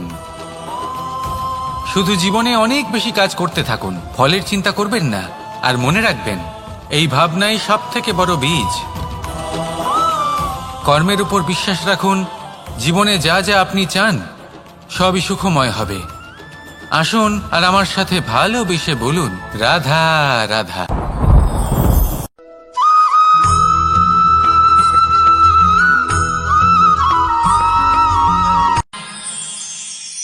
আমরা সবাই সূর্যকে সম্মান কেন করি? কারণ আমরা জানি যে সন্ধেবেলা যখন সূর্যাস্ত হবে তখন শুধুমাত্র অন্ধকার বাকি থাকবে। ঠিক কিছুটা এরকমই হয় আমাদের মাতা পিতাও, যিনি আমাদের জন্ম দেন, আমাদের ভরণ পোষণ করেন, আমাদের বড় করেন, আমাদের প্রেম প্রদান করেন। কখনো কখনো তাদের মুখ থেকে কটু কথা নিঃসৃত হয়, আমাদের দুঃখ হয়, কিন্তু তখন আমাদের এটা বোঝা উচিত এগুলি নিঃসৃত হচ্ছে আমাদেরই মঙ্গলের জন্য। যেমন সূর্যদেব, উনিও উত্তাপ দিয়ে থাকেন আমাদেরই মঙ্গলের জন্য, যাতে ফসল পাকতে পারে, যাতে জল বাষ্প হয়ে মেঘ হতে পারে, বৃষ্টি হতে পারে, আর এই সংসারে নিরন্তর জলের প্রবাহ থাকে। আমাদের মাতা পিতা, তাদের কঠোর আচরণ, তাদের কঠোর অনুশাসনের পেছনে লুকিয়ে থাকে ওনাদের ভালোবাসা। আমাদের তা বুঝতে হবে, সসম্মানে ওনাদের গ্রহণ করতে হবে। কারণ ঠিক সূর্যাস্তের পরে যেমন চতুর্দিক অন্ধকারচ্ছন্ন হয়ে যায়, তেমনি আমাদের জীবন থেকে যখন আমাদের মাতা পিতা চলে যায় তখন আমাদের জীবনেও শুধু এবং শুধুমাত্র অন্ধকারই ছেয়ে থাকে। সেই জন্য নিজের মাতা পিতাকে সম্মান করুন, ওনাদের ভালোবাসা প্রদান করুন। এই মন আর এই জীবন প্রসন্ন হয়ে বলবে, রাধা রাধা।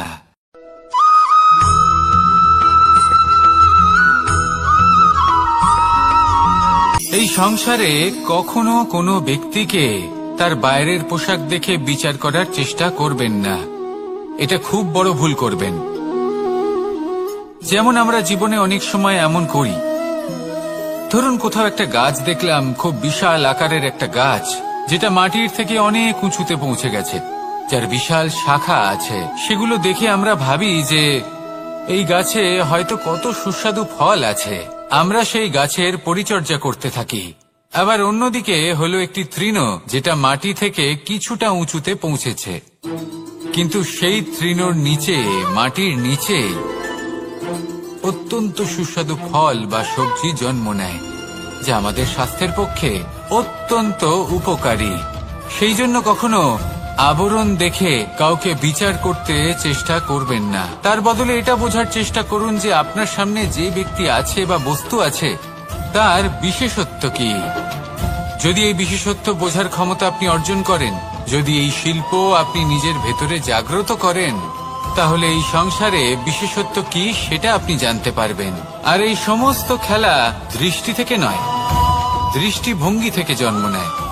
দৃষ্টিভঙ্গি সবসময় শুভ রাখুন আর আমার সাথে ভালোবেসে বলুন, রাধা রাধা।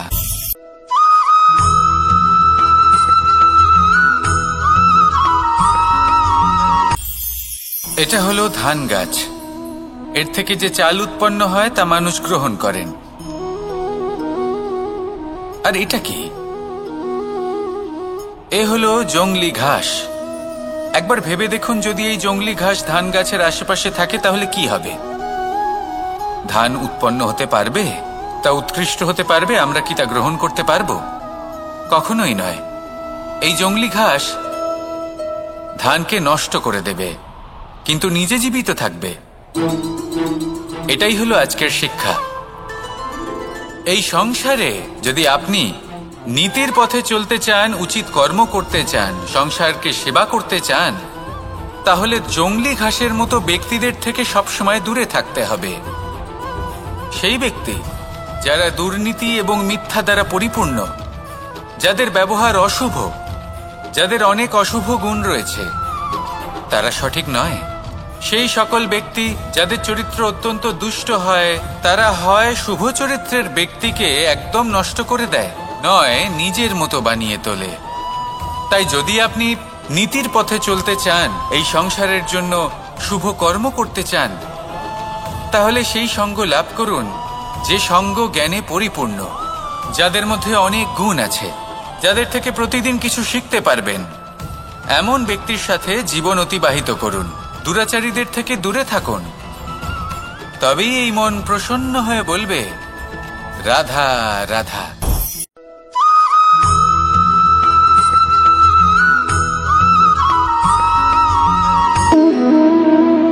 সম্পর্ক হলো আমাদের জীবনের একটি আধার।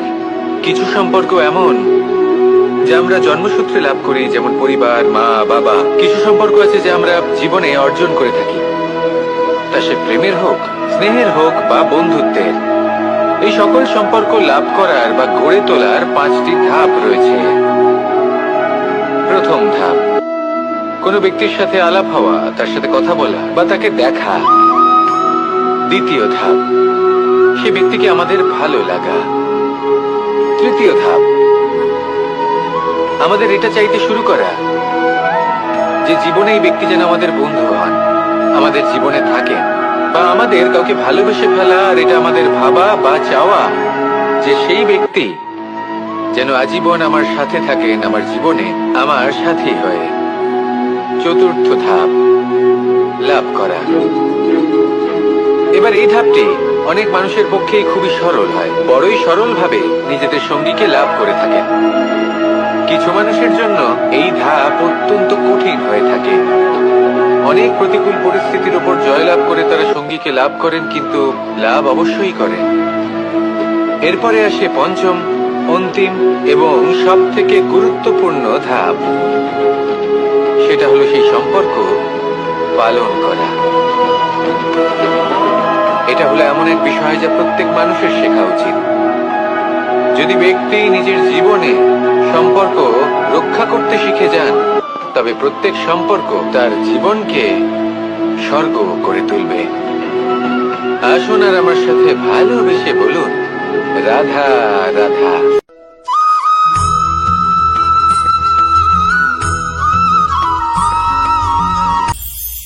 এটা হলো ধান গাছ। এর থেকে যে চাল উৎপন্ন হয় তা মানুষ গ্রহণ করেন। আর এটা কি? এ হলো জংলি ঘাস। একবার ভেবে দেখুন, যদি এই জংলি ঘাস ধান গাছের আশেপাশে থাকে তাহলে কি হবে? ধান উৎপন্ন হতে পারবে? তা উৎকৃষ্ট হতে পারবে? আমরা কি তা গ্রহণ করতে পারবো? কখনোই নয়। এই জংলি ঘাস ধানকে নষ্ট করে দেবে, কিন্তু নিজে জীবিত থাকবে। এটাই হলো আজকের শিক্ষা। এই সংসারে যদি আপনি নীতির পথে চলতে চান, উচিত কর্ম করতে চান, সংসারকে সেবা করতে চান, তাহলে জংলি ঘাসের মতো ব্যক্তিদের থেকে সবসময় দূরে থাকতে হবে। সেই ব্যক্তি যারা দুর্নীতি এবং মিথ্যা দ্বারা পরিপূর্ণ, যাদের ব্যবহার অশুভ, যাদের অনেক অশুভ গুণ রয়েছে, তারা সঠিক নয়। সেই সকল ব্যক্তি যাদের চরিত্র অত্যন্ত দুষ্ট হয়, তারা হয় শুভ চরিত্রের ব্যক্তিকে একদম নষ্ট করে দেয়, নয় নিজের মতো বানিয়ে তোলে। তাই যদি আপনি নীতির পথে চলতে চান, এই সংসারের জন্য শুভ কর্ম করতে চান, তাহলে সেই সঙ্গ লাভ করুন যে সঙ্গ জ্ঞানে পরিপূর্ণ, যাদের মধ্যে অনেক গুণ আছে, যাদের থেকে প্রতিদিন কিছু শিখতে পারবেন, এমন ব্যক্তির সাথে জীবন অতিবাহিত করুন। দুরাচারীদের থেকে দূরে থাকুন, তবেই এই মন প্রসন্ন হয়ে বলবে, রাধা রাধা।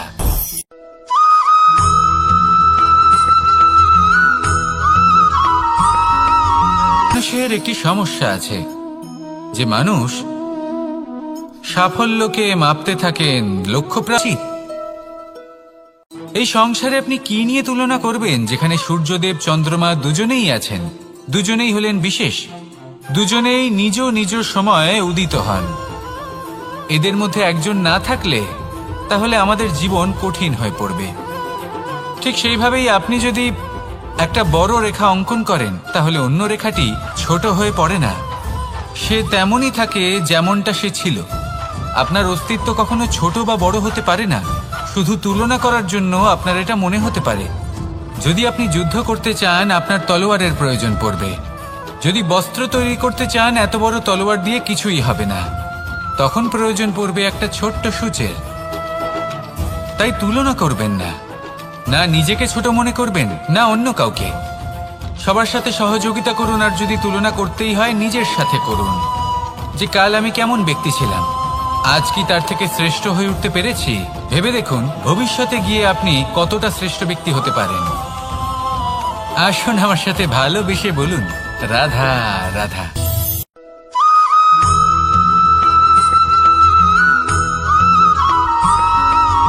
ফিরে আসছিলেন এবং তাদের ফেরার পথে হঠাৎ করে কোথাও থেকে একটি বাছুর চলে এলো। এই দুই বোন ভয়ভীত হয়ে গেলেন, আর তাদের হাত থেকে সেই আটা পড়ে গেল, মাটিতে মিশে গেল। এবার এই পুরো ঘটনাক্রমে যদি কারোর বিন্দুমাত্র লাভ হয়ে থাকে, বিন্দুমাত্র আনন্দ পেয়ে থাকে, তাহলে সে কে? সেই ছোট বোন, যিনি মাঝে মাঝেই গমের দানা তুলছিলেন এবং খাচ্ছিলেন। কিছুটা হলেও উনি আনন্দ লাভ করেছিলেন। এবার এরকমই হলো আমাদের জীবনে ভক্তি এবং ভালোবাসা সংক্রান্ত বিষয়ে। মানুষ নিজের জীবনের দৈনিক কাজে এতটাই ব্যস্ত হয়ে পড়েন, প্রত্যেকদিন শুধু কাজ কাজ কাজ কাজ করতে থাকেন, আর তাতে ভক্তি এবং ভালোবাসার জন্য সময় বার করতেই পারেন না। দেখুন, জীবনে ভক্তি আর প্রেমের এই যে ছোট ছোট মুহূর্ত আছে, এগুলো যদি আপনি যাপন করতে পারেন তাহলে তাতেই আপনি তৃপ্তি লাভ করবেন। বাকি সবই আপনার ব্যর্থ বলেই মনে হবে। জীবনে যখনই আপনি কোনো কাজ করবেন, ঈশ্বরের প্রতি সমর্পিত হয়ে সেই কাজ করুন। আর যখনই সময় পাবেন, তাহলে সেই সময় নিজের আপনজনদের দিন, যাদের আপনি ভালোবাসেন, তাদের প্রতি যত্নবান হন, তাদের শুভাকাঙ্ক্ষী হন। এই প্রেম আর ভক্তির ছোট ছোট মুহূর্তগুলো আপনার জীবনকে চরিতার্থ করে তুলবে। আসুন আমার সাথে ভালোবেসে বলুন রাধা রাধা।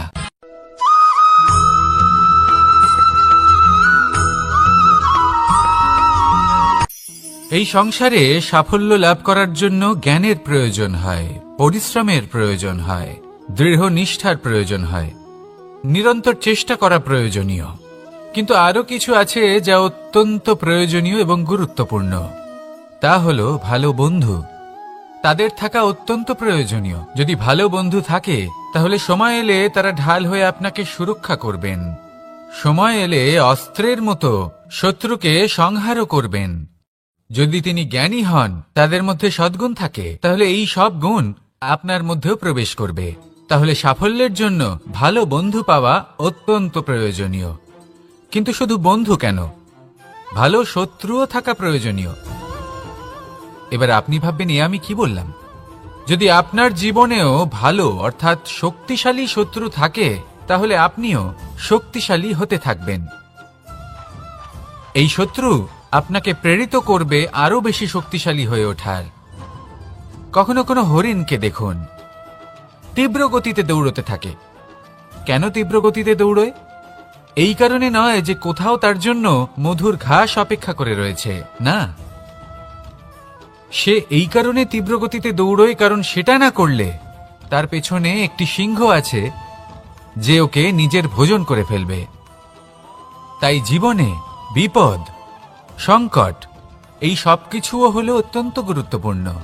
তার সম্মুখীন হতে শিখুন আর আমার সাথে ভালোবেসে বলুন রাধা রাধা।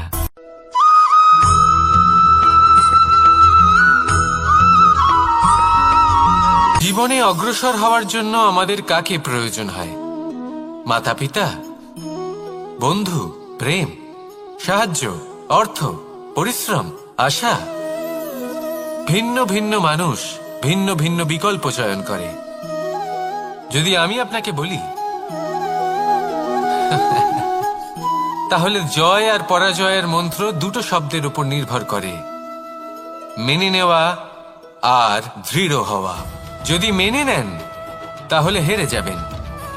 যদি দৃঢ় হন, তাহলে নিশ্চিত রূপে জয়ী হবেন। যদি কখনো আপনি ক্লান্ত হয়ে ওঠেন, আপনি দুঃখী হন, পুরোপুরি ভেঙে পড়েছেন, তখন মেনে নেবেন না যে আপনি ভেঙে পড়েছেন, নয়তো হেরে যাবেন।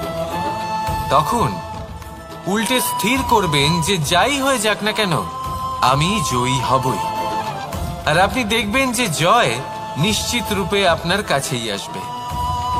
তাহলে এই কথা মনে রাখবেন আর আমার সাথে ভালোবেসে বলবেন রাধা রাধা।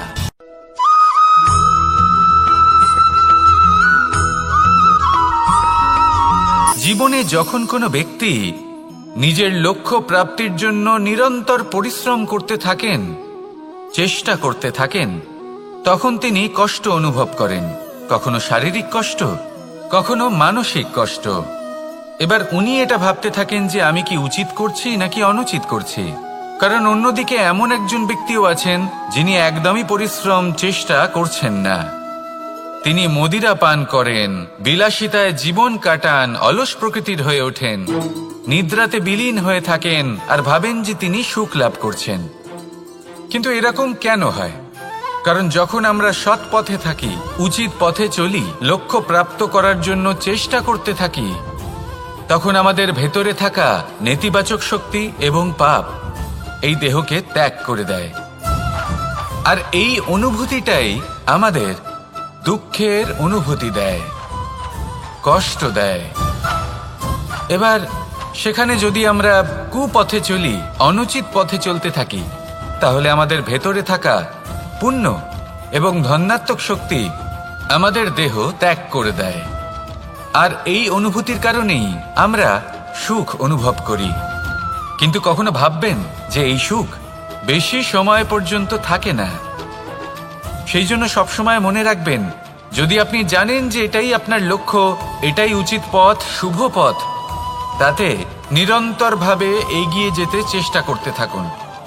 এই কষ্ট আপনাকে সুখের পরাকাষ্ঠায় কখন পৌঁছে দেবে তা আপনি জানতেই পারবেন না। আসুন আমার সাথে ভালোবেসে বলুন, রাধা রাধা।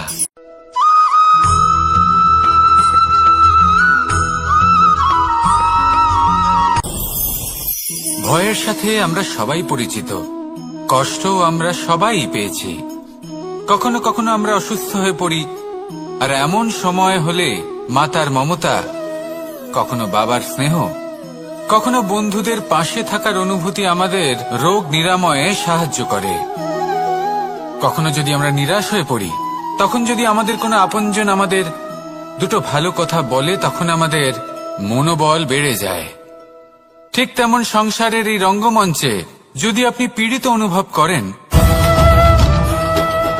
কিছু শুভ কথা আলোচনা করুন, কিছু স্তুতি গান করুন, কিছু মুহূর্তের জন্য হলেও নিজের ইষ্টদেবের কথা স্মরণ করুন আর প্রার্থনা করুন। সাহস বাড়বে, শক্তিও বৃদ্ধি পাবে এবং সামনে এগিয়ে চলার পথও দেখতে পাবেন। তখন এই মন প্রসন্ন হয়ে বলবে, রাধা রাধা।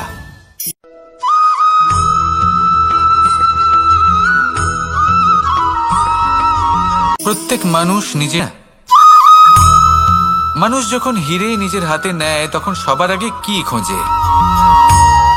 দর্পণ, যাতে তার মধ্যে দিয়ে দেখে সে বুঝতে পারে যে সেই হিরে আদৌ তার শোভাবর্ধন করছে কিনা, তাকে ভালো দেখাচ্ছে কিনা, প্রসাধনের জন্য সেটা ব্যবহার করা ঠিক হবে কিনা।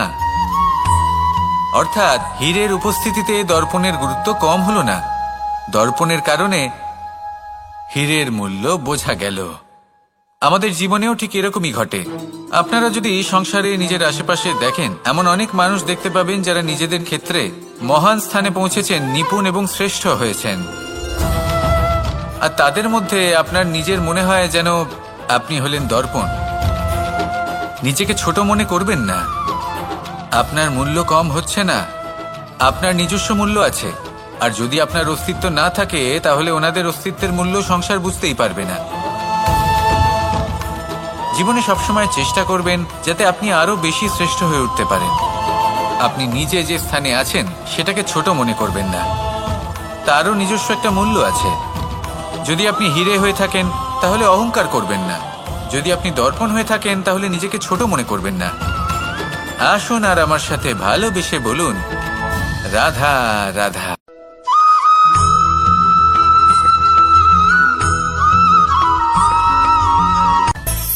মানুষের মধ্যে একটা বিচিত্র প্রবৃত্তি থাকে, অন্য সকলের বিষয়ে, তাদের জীবনের বিষয়ে, তাদের ব্যক্তিত্বের বিষয়ে, তাদের ভবিষ্যতের বিষয়ে অনুমান করা। এটা হলো অনুচিত। কারোর অতীতকালকে দেখে লোকে ভবিষ্যৎ বলে দিতে পারেন, বর্তমানকে দেখে ভবিষ্যতের বিষয়ে অনুমান করে ফেলেন। উদাহরণ দিতে হলে বলবো, কোনো দাসকে দেখুন, ওকে দেখে লোকে বলে যে ওর ভবিষ্যৎ সেটাই হতে পারে, অনুমান করে ফেলেন। আর এই রাজাকে দেখুন, উনি তো কত সুখী হবেন, উনি তো জগতের সব থেকে অধিক সুখী মানুষ, কত সুখ সুবিধা আছে ওনার কাছে, ধারণা করে ফেলেন। তবে সত্য তো এটাই যে কারোর ব্যক্তিত্বের বিষয়ে, তাদের ভবিষ্যতের বিষয়ে আপনি পূর্ণ সত্য কখনোই বলতে পারবেন না, শুধু অনুমান করতে পারবেন। আর এই অনুমান করে সত্যি কোনো লাভ হয় না, কারণ এই কাল সেটা হলো অত্যন্ত শক্তিশালী। কালো থেকে কালোতর কয়লাকেও হিরেতে পরিণত করতে পারে, অনেক বড় বড় রাজাকেও বিদূষক বানিয়ে ফেলতে পারে এক মুহূর্তেই। তাহলে আপনি অনুমান করে কি লাভ? কি পেলেন অনুমান করে? সেই জন্য কারোর বিষয়ে কোনো অনুমান করবেন না, তার ভবিষ্যতের বিষয়ে অনুমান করতে যাবেন না, কারোর বিষয়ে কোনো ধারণা করে নেবেন না। কিছু করতে হলে ভালোবাসুন, সবার মধ্যে ভালোবাসা ছড়ান, সবার মধ্যে ধন্যাত্মক ভাব ছড়ান। এই মন প্রসন্ন হয়ে বলবে, রাধা রাধা।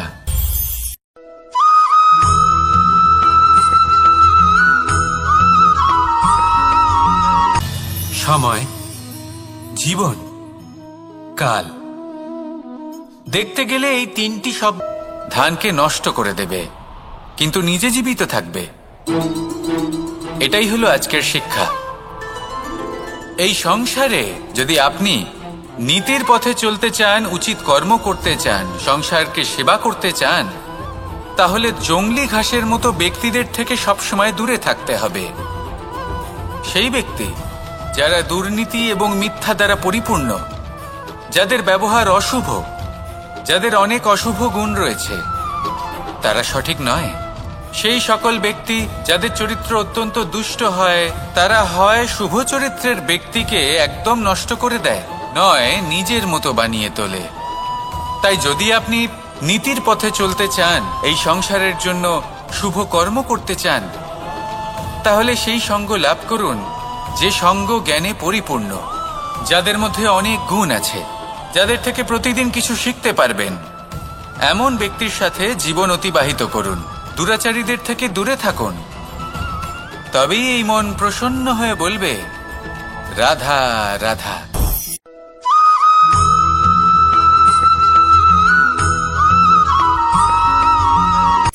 সূচের শেষে একটি ছিদ্র থাকে, যার দ্বারা আমরা এই সুতো পরাতে পারি, আর তারপর সূচের সাহায্যে এই সুতো দিয়ে বস্ত্র সেলাই করা যায়। কিন্তু যদি সুতোটা সোজা করে ধরা না হয়, তাহলে সূচে কখনো এই সুতো পরানোই সম্ভব নয়।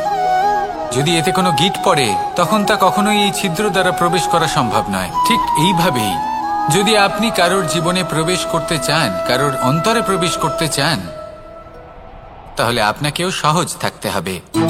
এতে কোনো গিঁট থাকলে চলবে না, অর্থাৎ মনে যাতে কোনো মালিন্য না থাকে, যেন কোনো কুচিন্তা না থাকে। যদি এসব থাকে, তাহলে আপনি কখনো কারোর জীবনে প্রবেশ করতে পারবেন না। আর যদি কোনোভাবে আপনি প্রবেশ করেও যান, তাহলে তার মনে ঘর করতে পারবেন না।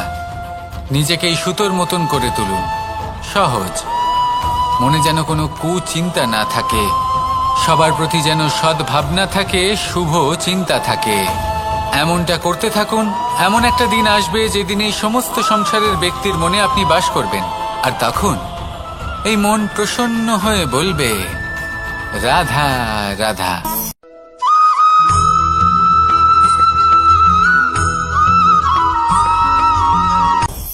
আপনি কখনো পর্বতের শিখরে উঠেছেন? আপনি দেখতে পাবেন পর্বতের পদতলে প্রচুর সুন্দর ফুল রয়েছে, সবুজ বনানী রয়েছে। যত আপনি ওপরে উঠতে থাকবেন, তত ফুল কমতে থাকবে, সবুজ বনানী কমতে থাকবে।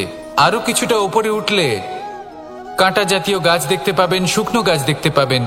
আরো যদি ওপরে ওঠেন, তাহলে পাষাণ দেখতে পাবেন।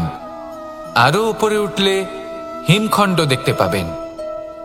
এই যে পর্বত, তা মনুষ্য জীবনের সব থেকে উত্তম উদাহরণ। মানুষ যখন সাফল্যের শিখরে পৌঁছতে চান, মহানুভবতার শিখরে পৌঁছতে চান, পথে যত আস্তে আস্তে উপরে উঠতে থাকেন, ততই ভৌতিক বস্তু তার থেকে বিচ্ছিন্ন হতে থাকে। যদি তিনি সেই ভৌতিক বস্তুগুলি ত্যাগ না করতে পারেন, তাহলে কখনোই সেই স্থানে পৌঁছতে পারবেন না। আর মানুষ যদি উচিত ত্যাগ করতে পারেন, পথে অগ্রসর হতে থাকেন, এগোতে থাকেন, তাহলে একদিন না একদিন তিনি মহানুভবতার, জ্ঞানের, সাফল্যের হিমের স্বাদ অবশ্যই লাভ করবেন। মনে রাখবেন, মানব জীবনের ত্যাগ হলো অত্যন্ত গুরুত্বপূর্ণ অংশ। আসুন আমার সাথে ভালোবেসে বলুন, রাধা রাধা।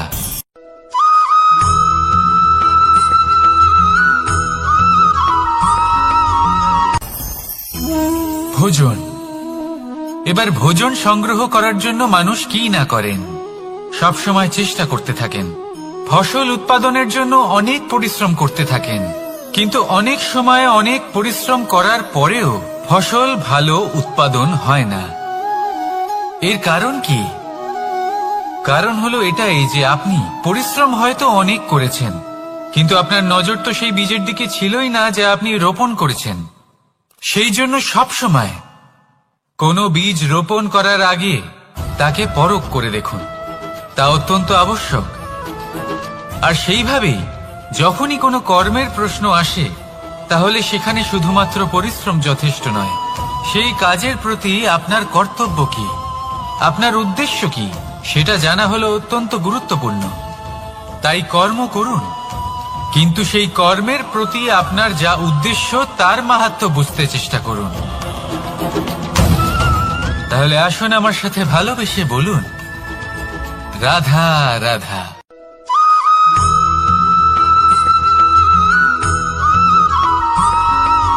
বসন্ত ঋতু, এই সময় মন আনন্দে ভরে থাকে।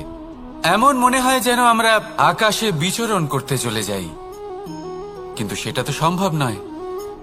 সেই জন্য হয়তো আমরা ঘুড়ি ওড়াই, এই ঘুড়িকে নিজেদের প্রতিরূপ মনে করে। এবার অনেক মানুষ আছেন যারা ঘুড়ি ওড়ান, কিন্তু এই কর্মের সারমর্ম কি সেটা কজন বুঝতে পারেন?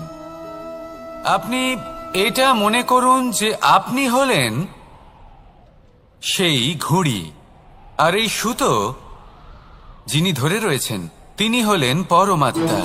আর এই সুতো যেখান থেকে শুরু হয়, সেই লাটাই হলো আমাদের কর্মচক্র। এবার আপনি নিজেই অনুমান করুন যে এই উড়ান কার ওপর নির্ভরশীল, পরমাত্মার ওপর আর আপনার কর্মের ওপর।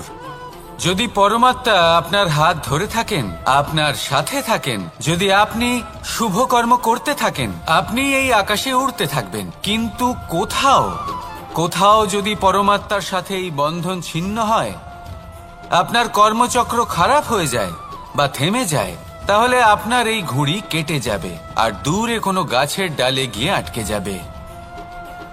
তাই শুধুমাত্র ঘুড়ি ওড়াবেন না, তার থেকে শিখুন, পরমাত্মার সাহচর্যে থাকুন, সবসময় শুভ কর্ম করতে থাকুন আর সবসময় এই আকাশে উড়তে থাকুন।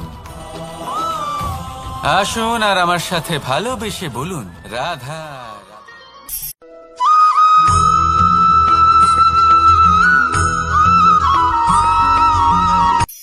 এই সংসারে সাফল্য লাভ করার জন্য জ্ঞানের প্রয়োজন হয়, পরিশ্রমের প্রয়োজন হয়, দৃঢ় নিষ্ঠার প্রয়োজন হয়, নিরন্তর চেষ্টা করা প্রয়োজনীয়। কিন্তু আরো কিছু আছে যা অত্যন্ত প্রয়োজনীয় এবং গুরুত্বপূর্ণ। তা হলো ভালো বন্ধু। তাদের থাকা অত্যন্ত প্রয়োজনীয়। যদি ভালো বন্ধু থাকে, তাহলে সময় এলে তারা ঢাল হয়ে আপনাকে সুরক্ষা করবেন।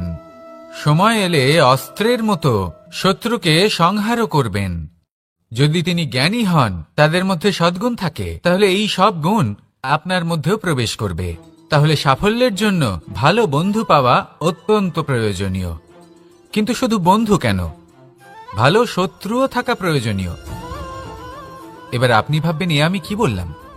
যদি আপনার জীবনেও ভালো অর্থাৎ শক্তিশালী শত্রু থাকে, তাহলে আপনিও শক্তিশালী হতে থাকবেন। এই শত্রু আপনাকে প্রেরিত করবে আরো বেশি শক্তিশালী হয়ে ওঠার।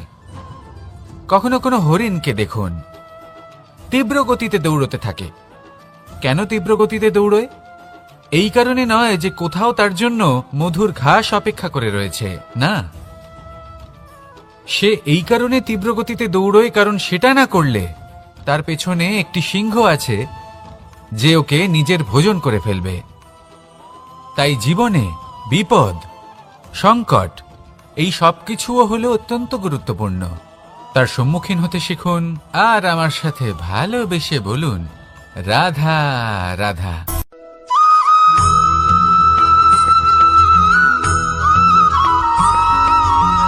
ভালো, শুধু ওনাদের কঠোর ব্যবহার দেখলে আমরা একটু ভয় পেয়ে যাই। এবার ওনাদের এই কঠোর ব্যবহার আমাদের ভালো না লাগলেও অত্যন্ত আবশ্যক, কারণ মাতার থেকে আমরা যে শক্তি লাভ করি তা যেন নিয়ন্ত্রণ হারিয়ে বিধ্বংসী না হয়ে ওঠে, আমরা যেন কোনো কুপথে না চলে যাই, আমরা কখনো যেন দোষ না করে ফেলি। শুধু সেই জন্য পিতা এবং গুরু একটু কঠোর হয়ে ওঠেন, এবং ওনাদের এই কঠোর আচরণ ভবিষ্যতে গিয়ে আমরা অবশ্যই বুঝতে পারি। জীবনে কিছু বছর আমরা এগিয়ে যাই আর তারপর আমরা বুঝতে পারি যে বাবা এবং গুরু আমাদের যথেষ্ট ভালোবাসতেন, কিন্তু ওনাদের ভালোবাসার বহিঃপ্রকাশ আলাদা। প্রয়োজনীয় হলো এটা দেখার, এটা বোঝার যে শুরু থেকে আমাদের প্রতি ওনাদের আচরণ কেমন ছিল। ওনাদের কঠোর হওয়ার পেছনে ওনাদের ভালোবাসাটা বোঝার চেষ্টা করুন, ওনাদের চিন্তাটা বোঝার চেষ্টা করুন, ওনাদের পথপ্রদর্শনের আড়ালে আপনার ভবিষ্যতের জন্য যে পরিকল্পনা ওনারা করেছেন সেটা বোঝার চেষ্টা করুন। তখন আপনারা বুঝতে পারবেন ওনাদের ভালোবাসাকে। আপনার মনের মধ্যে আপনা থেকেই ওনাদের প্রতি সম্মান জেগে উঠবে। নিজের পিতা এবং নিজের গুরু এই দুজনের প্রতি কৃতজ্ঞতা প্রকাশ করুন আর আমার সাথে ভালোবেসে বলুন, রাধা রাধা।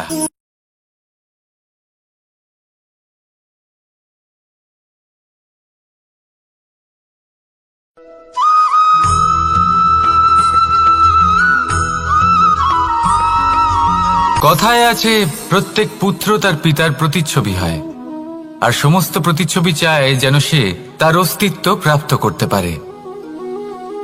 পুত্র চায় সে যেন তার পিতার মতো হয়, বা কখনো কখনো তার থেকেও শ্রেষ্ঠ হয়। সেটা কোনো অনুচিত ব্যাপার নয়। অনুচিত তখন হয় যখন পুত্র নিজের পিতার মতো হবার স্বপ্ন পূরণ করতে গিয়ে বা তার থেকেও শ্রেষ্ঠ হওয়ার স্বপ্ন পূরণে অনুচিত পথের আশ্রয় নেয়, কারণ তারপরে সে তার পিতার গুণগুলি আত্মসাৎ করতে চায় না। সে শুধুই এটা চায় যে সংসারের চোখে যেন আমি শ্রেষ্ঠ প্রমাণিত হই। এটা অনুচিত।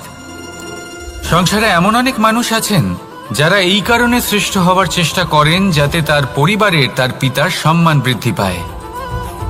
এমনও মানুষ থাকেন, আর এটাই হলো পার্থক্য উদ্দেশ্যের। মনে রাখবেন, যদি আপনার উদ্দেশ্য শুভ হয় তাহলে পথও শুভ হবে, যদি আপনার উদ্দেশ্য অশুভ হয় তাহলে পথও অশুভ হবে। তাহলে নিজের পিতার মতো হবার চেষ্টা অবশ্যই করুন, তার থেকেও শ্রেষ্ঠ হওয়ার চেষ্টা অবশ্যই করুন, কিন্তু মনে রাখবেন আপনার সংকল্প আর আপনার উদ্দেশ্য এই দুই শুভ হওয়া উচিত। তাহলে আসুন আর আমার সাথে ভালোবেসে বলুন, রাধা রাধা।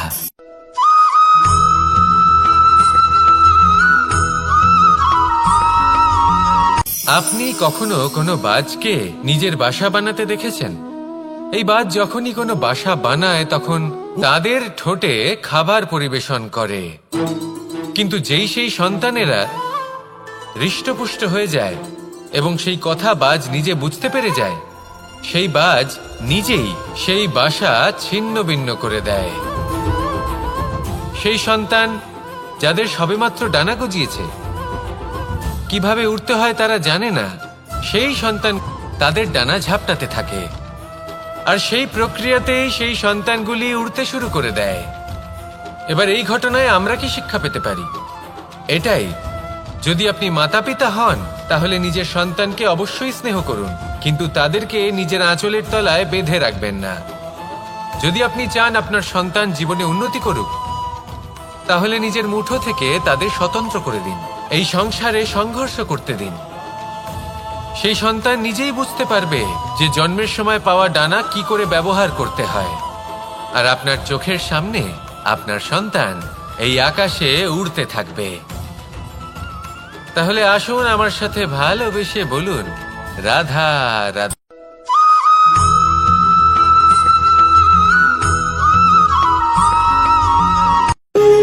যখন মানুষের মৃত্যু হয় তখন কি হয়? অনেক সংখ্যক মানুষ শোক পালন করতে চলে আসেন। যে ব্যক্তি মৃত্যু লাভ করেছেন তার অনেক বস্তু থাকে যেগুলো তার প্রিয়, যেগুলো তিনি ব্যবহার করেছেন। তার শয্যা, তার বস্ত্র, তার আভূষণ সবকিছু তার থেকে বিচ্ছিন্ন করা হয় এবং খালি হাতে তাকে শ্মশানের উদ্দেশ্যে রওনা করা হয়। আমি আপনাকে এই প্রশ্ন করতে চাই, আপনি এই সংসারে কি অর্জন করেছেন? ধন সম্পত্তি, বস্ত্র, আভূষণ, এই সবকিছু যে আপনি অর্জন করেছেন, আপনার মৃত্যুর পরে তা আপনার থেকে দূর হয়ে যাবে। এর উত্তর হলো একটাই, আপনার কর্ম।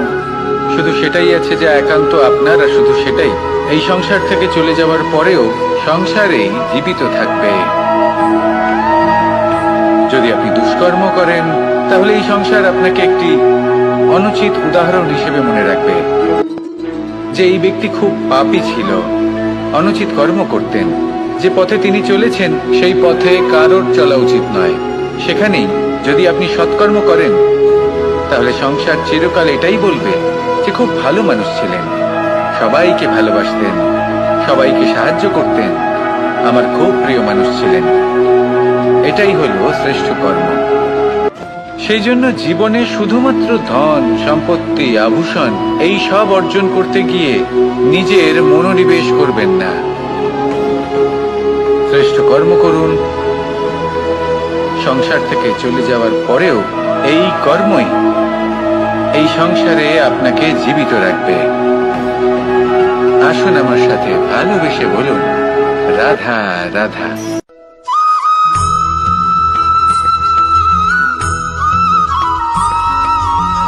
এই সংসারে প্রত্যেক মানুষ এটাই চান যে তিনি যেন ধনবান হন, আর্থিক অবস্থা তার ভালো থাকে, ওনার বাড়িতে লক্ষ্মীর আগমন হয়। কিন্তু সেটা হবে কি করে, সেটাই হলো প্রশ্ন।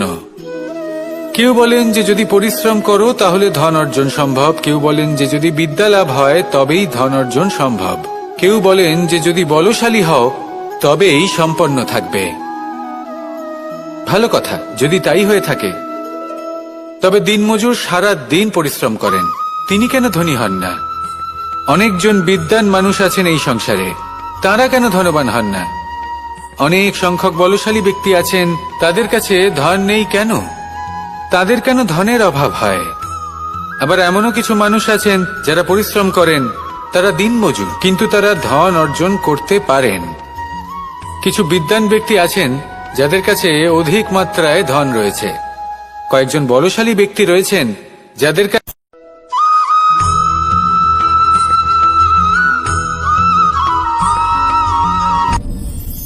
আপনি কি কখনো কোনো জলের ধারা দেখেছেন?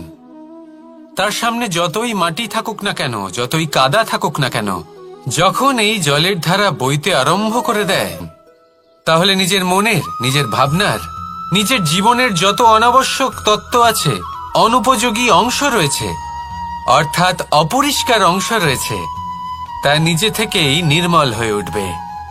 আর যেরকম জলের ধারা কখনো থেমে থাকে না, সব সময় বয়ে চলে, সেইভাবে আপনিও কখনোই থামবেন না। সবসময় বয়ে চলুন, এগোতে থাকুন। পথে যদি অনেক বিপদ আসে, সমস্যা আসে, থামবেন না, তার উপর নিরন্তর প্রহার করুন, নিরন্তর প্রয়াস করুন আর অগ্রসর হন। আপনি ভেবে দেখুন, এই জলের ধারা কখনো থেমে থাকে না, সবসময় বয়ে চলে, বিপদের সম্মুখীন হয়ে তাকে সাথে বয়ে নিয়ে চলে। সেই জন্য জলের ধারা, প্রবাহমান এই ধারা, এর থেকে কখনো দুর্গন্ধ আসে না, এতে কখনো ময়লা জমতে পারে না, বরং পালিত হয় সুন্দর প্রাণবন্ত জীবজন্তু, যেমন সুন্দর ছোট মাছ।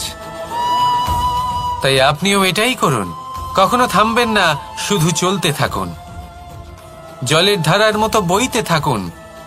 আপনি আপনার লক্ষ্য অবশ্যই খুঁজে পাবেন, আর তার সাথে নিজের অন্তরের যে মালিন্য রয়েছে তা আপনি নিজেই নিজের থেকে দূরে করে দেবেন। তাহলে আসুন আর আমার সাথে ভালোবেসে বলুন, রাধা রাধা।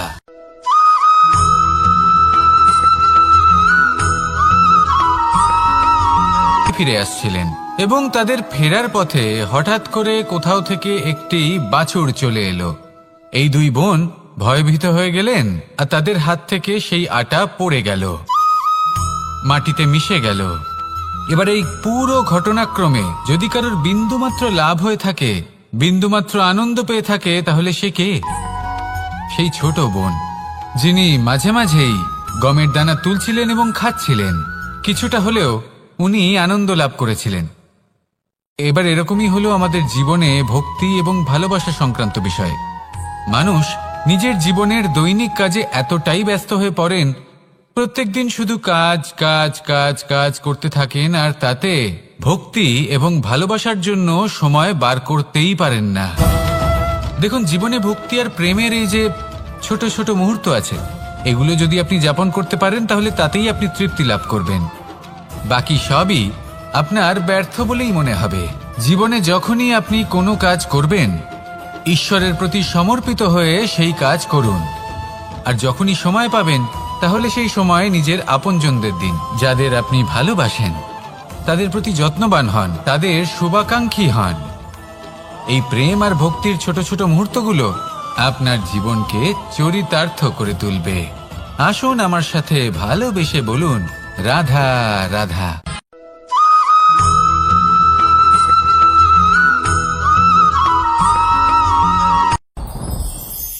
সাথী। সাথী এই শব্দটির ব্যাখ্যা কে কিভাবে করে?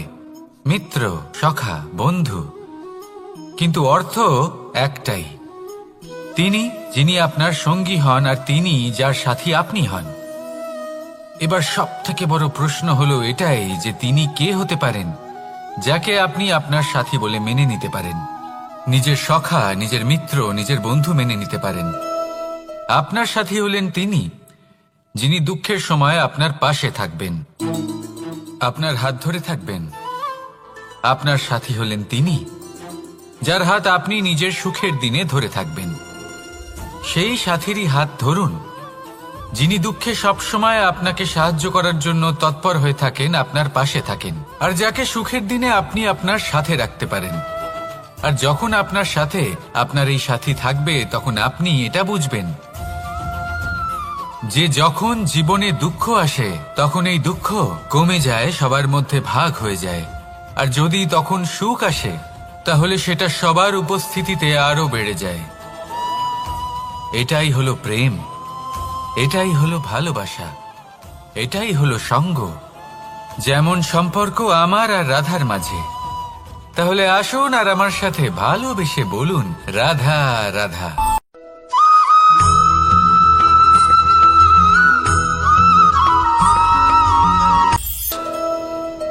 ধানকে নষ্ট করে দেবে, কিন্তু নিজে জীবিত থাকবে। এটাই হলো আজকের শিক্ষা। এই সংসারে যদি আপনি নীতির পথে চলতে চান, উচিত কর্ম করতে চান, সংসারকে সেবা করতে চান, তাহলে জংলি ঘাসের মতো ব্যক্তিদের থেকে সবসময় দূরে থাকতে হবে। সেই ব্যক্তি যারা দুর্নীতি এবং মিথ্যা দ্বারা পরিপূর্ণ, যাদের ব্যবহার অশুভ, যাদের অনেক অশুভ গুণ রয়েছে, তারা সঠিক নয়। সেই সকল ব্যক্তি যাদের চরিত্র অত্যন্ত দুষ্ট হয়, তারা হয় শুভ চরিত্রের ব্যক্তিকে একদম নষ্ট করে দেয়, নয় নিজের মতো বানিয়ে তোলে। তাই যদি আপনি নীতির পথে চলতে চান, এই সংসারের জন্য শুভ কর্ম করতে চান, তাহলে সেই সঙ্গ লাভ করুন যে সঙ্গ জ্ঞানে পরিপূর্ণ, যাদের মধ্যে অনেক গুণ আছে, যাদের থেকে প্রতিদিন কিছু শিখতে পারবেন। এমন ব্যক্তির সাথে জীবন অতিবাহিত করুন, দুরাচারীদের থেকে দূরে থাকুন। তবেই এই মন প্রসন্ন হয়ে বলবে, রাধা রাধা।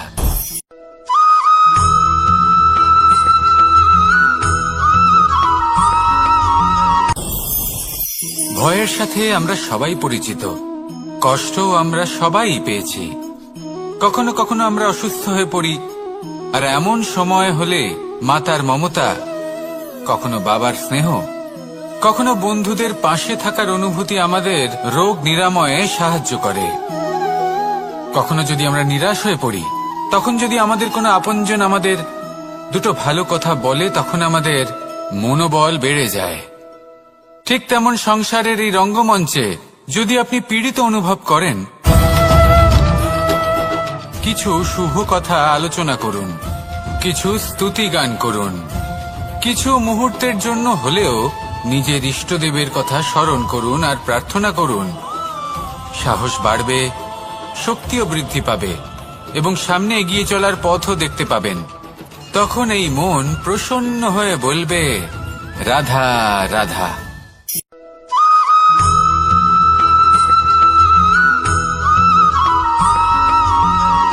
জীবন কিসের উপর নির্ভরশীল? ধনের ওপর? বৈভবের অনুভব যদি আপনি করতে চান তাহলে তা পাবেন শুধু একতার দ্বারা, সংগঠনের দ্বারা। যদি আপনাকে উদাহরণ দিই, নিজের এই হাতটাকে দেখুন। 5টা আঙুল রয়েছে। কোনো একটা বস্তুকে নিজের একটা আঙুল দ্বারা তুলে ধরার চেষ্টা করে দেখুন, বড়ই কষ্ট হবে। তখন আপনি বুঝতে পারবেন যখন এই 5টি আঙুল একত্রিত হয় তখন কোনো কাজ কতটা সহজ হতে পারে। এটাই হলো শক্তি, একতার। সব থেকে ভালো উদাহরণ যদি আপনাকে দিই তাহলে বাঁশি। এই বাঁশি থেকে অত্যন্ত মধুর সুর নির্গত হয় যা সবার মন প্রসন্ন করে দেয়। এই কথা সত্যি, কিন্তু এই বাঁশি আমি একটা বা দুটো আঙুল দিয়ে বাজাতে পারবো না। আমাকে প্রত্যেকটা আঙুল ব্যবহার করতেই হবে, তবেই এর থেকে মধুর সুর নির্গত হবে যা সকলকে প্রসন্ন করবে, ঠিক কিনা? ঠিক এইভাবেই যদি আপনি চান যে আপনার জীবনরূপী বাঁশি থেকেও মধুর সুর নির্গত হোক বা সবার মনকে প্রসন্ন করে তুলুক, তাহলে আপনাকেও জীবনে একতা নিয়ে আসতেই হবে। আপনি একাও কর্ম করতে পারেন, পথ চলতেও পারেন, সামনেও এগোতে পারেন, সাফল্যও লাভ করতে পারেন। কিন্তু যখন সকলে একসাথে এগোবেন, সেই পথে চলবেন, সেই কর্মই করবেন, তখন লক্ষ্যে অবশ্যই পৌঁছবেন, সাফল্য অবশ্যই লাভ করবেন। কিন্তু সেই সাফল্য এবং তার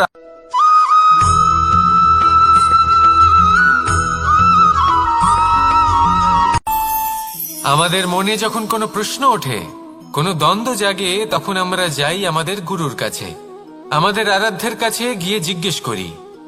এইভাবেই একদিন আমি পৌঁছলাম আমার আরাধ্যের কাছে, আমার মহাদেবের কাছে, আর ওনাকে প্রশ্ন করলাম যে মহাদেব, জীবনে আনন্দ পাওয়ার, উৎসব পালনের, প্রেম ভাগ করে নেবার, জীবনকে উপভোগ করে নেওয়ার সর্বশ্রেষ্ঠ সময় কোনটা?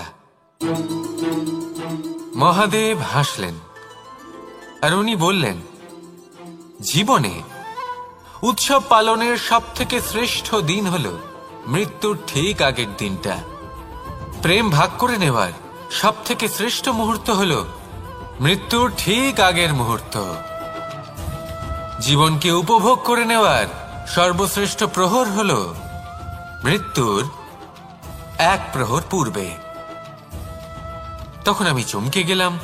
আমি বললাম, কিন্তু মহাদেব, মৃত্যু তো অনিশ্চিত, আমরা জানিও না কবে আমাদের মৃত্যু হবে।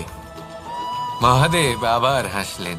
উনি বললেন যে যদি আমরা এভাবে জীবন কাটাই যে আমরা জীবনের প্রত্যেক দিন, প্রত্যেক মুহূর্ত, প্রত্যেক প্রহর শেষ বলে মনে করি, তাহলে আমাদের সমস্ত জীবন আনন্দের সাথেই অতিবাহিত হবে।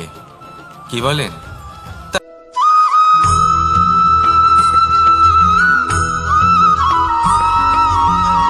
মানুষের মানসিকতা এমন হয় যে সে যতটা করে আশা করে যে তার থেকে অনেক বেশি তার বদলে সে পাবে। দেখুন, সবকিছুই আপনার ভাবনা চিন্তার উপর নির্ভর করছে। আপনি যদি ফলের বিষয়ে ভেবে কর্ম করতে থাকেন তাহলে সেটা অনুচিত। জীবনের আসল আনন্দ হলো নিজের কর্ম করতে থাকা, ফলের চিন্তা করা উচিত নয়। যদি আপনি এরকম ভাবেন যে আমি এতটা করছি, আমার এতটা পাওয়া উচিত, সেই ভাবনা অনুচিত। যদি আপনি সেবার মানসিকতা নিয়ে কর্ম করতে থাকেন, কর্মচক্রে প্রবাহিত হন, যদি আপনি এমন ভাবনা রাখেন যে আমি এতটা পাচ্ছি তাই এর থেকে অনেক বেশি আমি কর্ম করব, তাহলে নিশ্চিতরূপে আপনি যতটা করছেন তার থেকে অনেক বেশি আপনি পাবেন, আপনার আশার থেকে অনেক বেশি আপনি পাবেন। শুধু জীবনে অনেক বেশি কাজ করতে থাকুন, ফলের চিন্তা করবেন না। আর মনে রাখবেন, এই ভাবনাই সব থেকে বড় বীজ। কর্মের উপর বিশ্বাস রাখুন, জীবনে যা যা আপনি চান সবই সুখময় হবে। আসুন আর আমার সাথে ভালোবেসে বলুন, রাধা রাধা।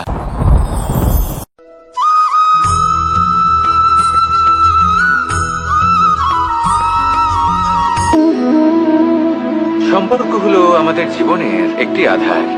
কিছু সম্পর্ক এমন যা আমরা জন্মসূত্রে লাভ করি, যেমন পরিবার, মা, বাবা। কিছু সম্পর্ক আছে যা আমরা জীবনে অর্জন করে থাকি, তা সে প্রেমের হোক, স্নেহের হোক বা বন্ধুত্বের। এই সকল সম্পর্ক লাভ করার বা গড়ে তোলার 5টি ধাপ রয়েছে। প্রথম ধাপ, কোনো ব্যক্তির সাথে আলাপ হওয়া, তার সাথে কথা বলা বা তাকে দেখা। দ্বিতীয় ধাপ, সে ব্যক্তিকে আমাদের ভালো লাগা। তৃতীয় ধাপ, আমাদের এটা চাইতে শুরু করা যে জীবনে এই ব্যক্তি যেন আমাদের বন্ধু হন, আমাদের জীবনে থাকেন, বা আমাদের কাউকে ভালোবেসে ফেলা আর এটা আমাদের ভাবা বা চাওয়া যে সেই ব্যক্তি যেন আজীবন আমার সাথে থাকেন, আমার জীবনে আমার সাথী হয়ে। চতুর্থ ধাপ, লাভ করা। এবার এই ধাপটি অনেক মানুষের পক্ষেই খুবই সরল হয়, বড়ই সরলভাবে নিজেদের সঙ্গীকে লাভ করে থাকেন। কিছু মানুষের জন্য এই ধাপ অত্যন্ত কঠিন হয়ে থাকে। অনেক প্রতিকূল পরিস্থিতির উপর জয়লাভ করে তারা সঙ্গীকে লাভ করেন, কিন্তু লাভ অবশ্যই করেন। এরপরে আসে পঞ্চম, অন্তিম এবং সব থেকে গুরুত্বপূর্ণ ধাপ।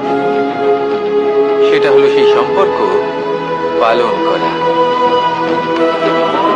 এটা হলো এমন এক বিষয় যা প্রত্যেক মানুষের শেখা উচিত। যদি ব্যক্তি নিজের জীবনে সম্পর্ক রক্ষা করতে শিখে যান, তবে প্রত্যেক সম্পর্ক তার জীবনকে স্বর্গ করে তুলবে। আসুন আর আমার সাথে ভালোবেসে বলুন, রাধা রাধা।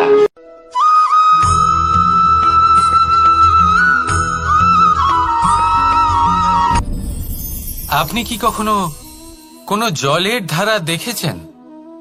তার সামনে যতই মাটি থাকুক না কেন, যতই কাদা থাকুক না কেন, যখন এই জলের ধারা বইতে আরম্ভ করে দেয়, তাহলে নিজের মনের, নিজের ভাবনার, নিজের জীবনের যত অনাবশ্যক তত্ত্ব আছে, অনুপযোগী অংশ রয়েছে, অর্থাৎ অপরিষ্কার অংশ রয়েছে, তা নিজে থেকেই নির্মল হয়ে উঠবে। আর যেরকম জলের ধারা কখনো থেমে থাকে না, সব সময় বয়ে চলে, সেইভাবে আপনিও কখনোই থামবেন না। সবসময় বয়ে চলুন, এগোতে থাকুন। পথে যদি অনেক বিপদ আসে, সমস্যা আসে, থামবেন না, তার উপর নিরন্তর প্রহার করুন, নিরন্তর প্রয়াস করুন আর অগ্রসর হন। আপনি ভেবে দেখুন, এই জলের ধারা কখনো থেমে থাকে না, সবসময় বয়ে চলে, বিপদের সম্মুখীন হয়ে তাকে সাথে বয়ে নিয়ে চলে। সেই জন্য জলের ধারা, প্রবাহমান এই ধারা, এর থেকে কখনো দুর্গন্ধ আসে না, এতে কখনো ময়লা জমতে পারে না, বরং পালিত হয় সুন্দর প্রাণবন্ত জীবজন্তু, যেমন সুন্দর ছোট মাছ। তাই আপনিও এটাই করুন, কখনো থামবেন না, শুধু চলতে থাকুন, জলের ধারার মতো বইতে থাকুন। আপনি আপনার লক্ষ্য অবশ্যই খুঁজে পাবেন, আর তার সাথে নিজের অন্তরের যে মালিন্য রয়েছে তা আপনি নিজেই নিজের থেকে দূরে করে দেবেন। তাহলে আসুন আর আমার সাথে ভালোবেসে বলুন, রাধা রাধা।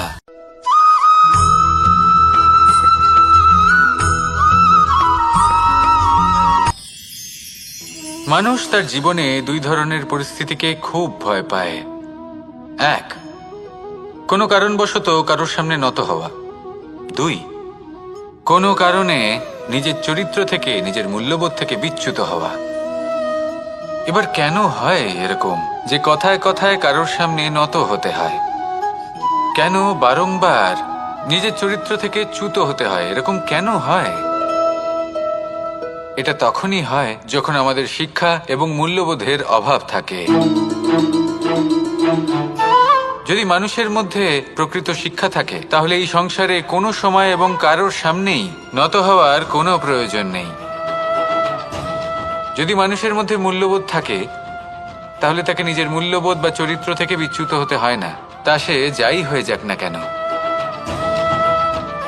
কোনো বালককে যদি জন্ম থেকেই সুশিক্ষার অধিকারী করা হয়, শিক্ষিত করা হয়, মূল্যবোধের অধিকারী করা হয়, তবে সে এই সংসারে এমন কর্ম করবে যাতে সে নিজেকে, নিজের পরিবারকে, সমগ্র সমাজকে গর্বিত করতে পারে।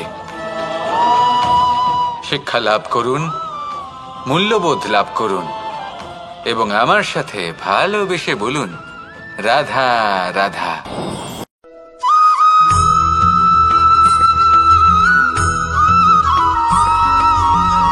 আপনি কখনো কোনো বাজকে নিজের বাসা বানাতে দেখেছেন?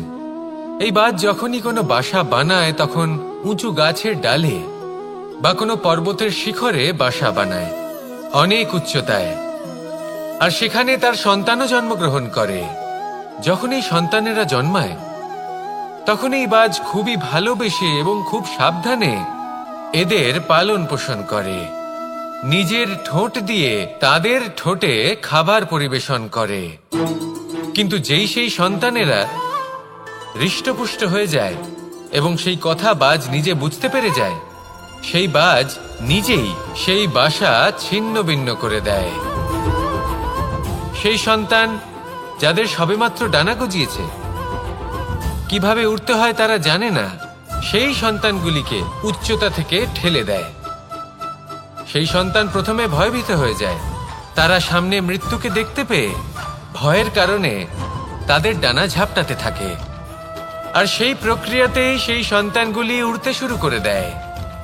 এবার এই ঘটনায় আমরা কি শিক্ষা পেতে পারি?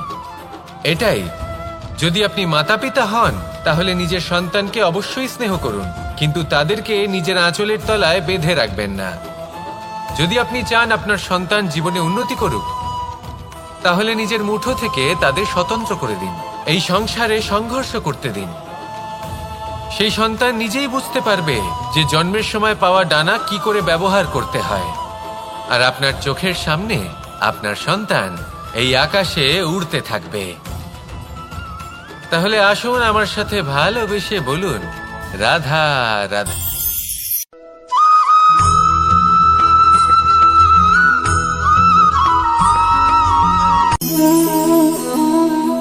নিয়তি। রাধা আমাকে বলে, কৃষ্ণ, যদি তুমি জানো যে নিয়তিতে কি আছে তাহলে তাকে বদলে দাও না কেন? মহাদেব আমাকে বলেন যে শ্রীকৃষ্ণ, যদি আপনি এটা জানেন যে সাম্বের নিয়তি এটাই, তাহলে আপনি তাকে বদলানোর চেষ্টা কেন করেন? কেন? কারণ আমি একজন পিতা, আর পিতার কর্তব্য এটাই, তিনি যেন সম্ভাব্য সব চেষ্টা করেন নিজের সন্তানের মঙ্গলের জন্য। নিয়তি আমি জানি, কিন্তু এটাও আমি জানি যে কর্মের থেকে বড় আর কোনো নিয়তি হতে পারে না। অভিজ্ঞতাও রয়েছে যে কর্মের হাতে নিয়তির এই চক্র বদলে যেতে পারে।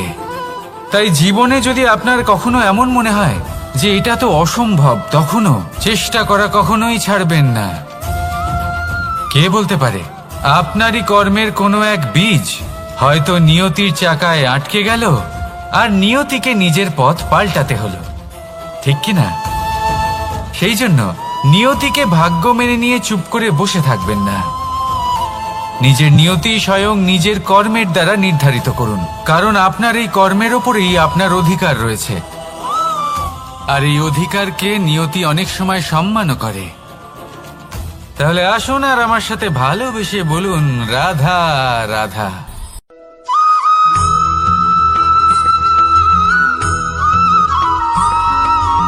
কখনো কখনো আমরা ভাবি যে কোনো ব্যক্তি যিনি ধর্মের পথে চলেছেন, যদি তার দ্বারা কোনো ভুল হয়ে থাকে তাহলে নিয়তি তাকে সেই মুহূর্তেই কঠোর শাস্তি দেন।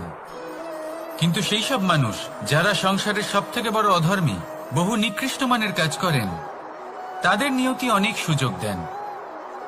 তাদের নিয়তি এরকম কঠোর প্রহার করেন না। এই ভাবনা কখনো না কখনো মনে আসেই। ভেবে দেখুন কেন? আসলে জীবনকে বেশিরভাগ মানুষ একভাবেই দেখে থাকেন, বিভিন্ন স্তরে একে দেখা উচিত। এবার আপনি বলুন, এই সংসারে কোনো অধর্মী কখনো প্রেরণার উৎস হতে পারেন? কখনোই নয়। যে মানুষ নিজের আত্মাকে মলিন করে ফেলেছেন, তিনি এই সংসারকে কিভাবে প্রেরণা যোগাবেন? উনি নিজেই বুঝতে পারেন না কোনটা করা উচিত, ধর্ম কোনটা। তাই নিয়তি তাকে একটা সুযোগ দেন, এটা বোঝার সুযোগ দেন যে কোনটা উচিত, কোনটা ধর্ম। সুযোগ দেন নিজের বিবেক জাগিয়ে তোলার, তাকে সুযোগ দেন নিজের অন্তরাত্মার ডাক শোনার। যখন তাতেও কাজ হয় না, তখন নিয়তির কাছে একটাই পথ বাকি থাকে, আর তা হলো মহাবিনাশ।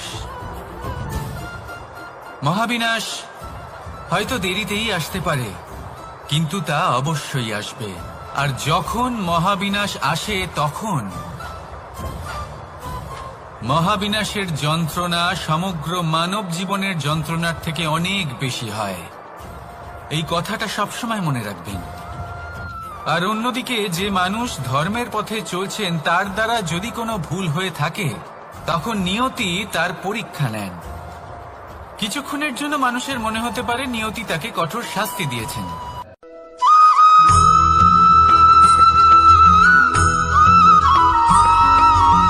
এই সংসারে কখনো কোনো ব্যক্তিকে তার বাইরের পোশাক দেখে বিচার করার চেষ্টা করবেন না।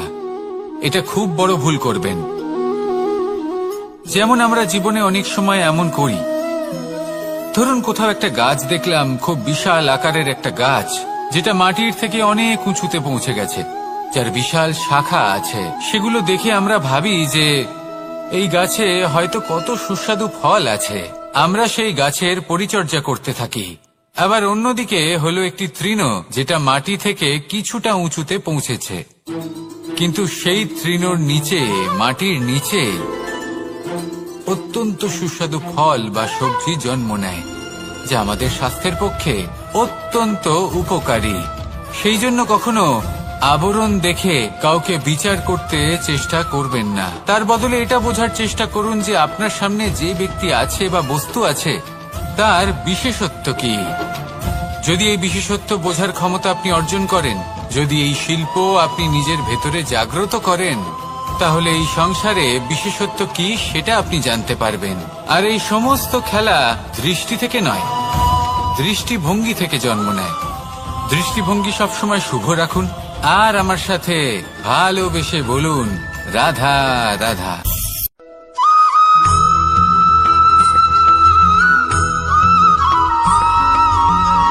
পুরুষার্থ। শাস্ত্রে 4 ধরনের পুরুষার্থের কথা বলা হয়েছে। প্রথম হলো ধর্ম। আপনি কি জানেন এই ধর্ম আসলে কি? আপনার কি মনে হয় ধর্ম আসলে কি? কোনো বিশেষ ঈশ্বরকে মানাই কি ধর্ম বলা হয়? নাকি কোনো বিশেষ রীতি পালন করাই হলো ধর্ম? নাকি কোনো বিশেষ সাহিত্যকে সর্বশ্রেষ্ঠ মনে করাই হলো ধর্ম? না, ধর্ম হলো সেটা যাকে ধারণ করা যেতে পারে। আর ধারণ শুধু সেটাই করা যায় যা পবিত্র। পবিত্র শুধু তাকেই বলা হয় যা নিঃস্বার্থ, যার মধ্যে শাসন করার কোনো ইচ্ছে নেই, যা সরলভাবেই প্রবাহমান, জল এবং বায়ুর মতো। যখন কোনো ব্যক্তি ধর্মকে ধারণ করেন এবং সেই ধর্ম সেই ব্যক্তিকে রক্ষা করে, তখন তাকে ধর্ম বলা হয়। ধর্ম যা রক্ষা করে অহংকার থেকে, খারাপ চিন্তার হাত থেকে। সেই জন্য পুরুষার্থ গড়ে তোলার আগে, ধর্ম পালন করার আগে, ধর্মের প্রকৃত অর্থ কি সেটা বুঝে নিন। এটা জেনে রাখুন যে সমস্ত ধর্মের আধার, সমস্ত ধর্মের ভিত শুধুমাত্র ভালোবাসা। আসুন আর এই ভালোবাসার সাথেই বলুন, রাধা রাধা।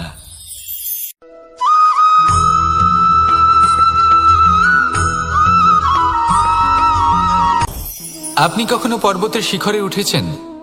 আপনি দেখতে পাবেন পর্বতের পদতলে প্রচুর সুন্দর ফুল রয়েছে, সবুজ বনানী রয়েছে। যত আপনি ওপরে উঠতে থাকবেন, তত ফুল কমতে থাকবে, সবুজ বনানী কমতে থাকবে। আরো কিছুটা ওপরে উঠলে কাঁটা জাতীয় গাছ দেখতে পাবেন, শুকনো গাছ দেখতে পাবেন। আরো যদি ওপরে ওঠেন তাহলে পাষাণ দেখতে পাবেন। আরো ওপরে উঠলে হিমখণ্ড দেখতে পাবেন। এই যে পর্বত, তা মনুষ্য জীবনের সবথেকে উত্তম উদাহরণ। মানুষ যখন সাফল্যের শিখরে পৌঁছতে চান, মহানুভবতার শিখরে পৌঁছতে চান, পথে যত আস্তে আস্তে উপরে উঠতে থাকেন, ততই ভৌতিক বস্তু তার থেকে বিচ্ছিন্ন হতে থাকে। যদি তিনি সেই ভৌতিক বস্তুগুলি ত্যাগ না করতে পারেন, তাহলে কখনোই সেই স্থানে পৌঁছতে পারবেন না। আর মানুষ যদি উচিত ত্যাগ করতে পারেন, পথে অগ্রসর হতে থাকেন, এগোতে থাকেন, তাহলে একদিন না একদিন তিনি মহানুভবতার, জ্ঞানের, সাফল্যের হিমের স্বাদ অবশ্যই লাভ করবেন। মনে রাখবেন, মানব জীবনে ত্যাগ হলো অত্যন্ত গুরুত্বপূর্ণ অংশ। আসুন আমার সাথে ভালোবেসে বলুন, রাধা রাধা।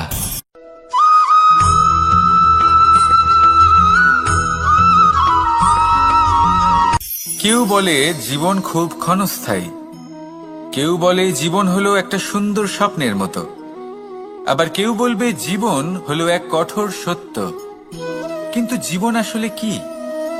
জীবন হলো আপনারই প্রতিবিম্ব, একটা দর্পণ। অর্থাৎ আপনি জীবনকে সেইভাবেই পাবেন যেরকম আপনি নিজেকে প্রতিপন্ন করবেন। যদি আপনি দর্পণের দিকে তাকিয়ে হাসেন, তাহলে আপনি সামনে হাসি মুখী দেখতে পাবেন। এবার যদি আপনি গম্ভীর হয়ে থাকেন, তাহলে আপনি একজন রুষ্ট ব্যক্তি দেখতে পাবেন। শেষে সবথেকে বেশি গুরুত্বপূর্ণ হলো আপনার চেষ্টা। আপনাকে সবসময় চেষ্টা করতে হবে যাতে আপনি নিজেকে প্রসন্ন এবং ইতিবাচক মনোভাবে রাখেন।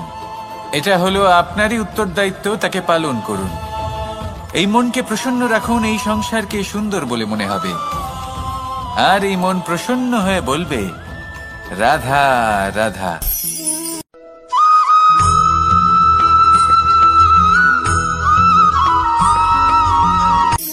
শক্তি শক্তি অর্জন করা এতটা কঠিন নয় যতটা শক্তি লাভ করার পরে সেই শক্তি সামলানো কঠিন হয়।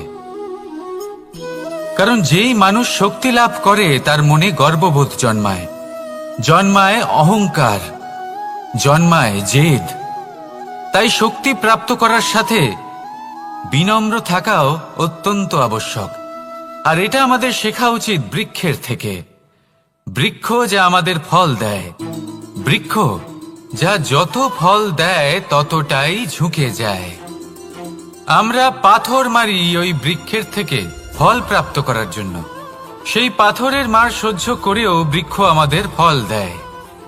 কোনো গর্ববোধ নেই, কোনো অহংকার বোধ নেই। আর সেই জন্য এই বৃক্ষের পুজো করা হয়। এটাই হলো মাহাত্ম্য শক্তির সাথে বিনম্রতার।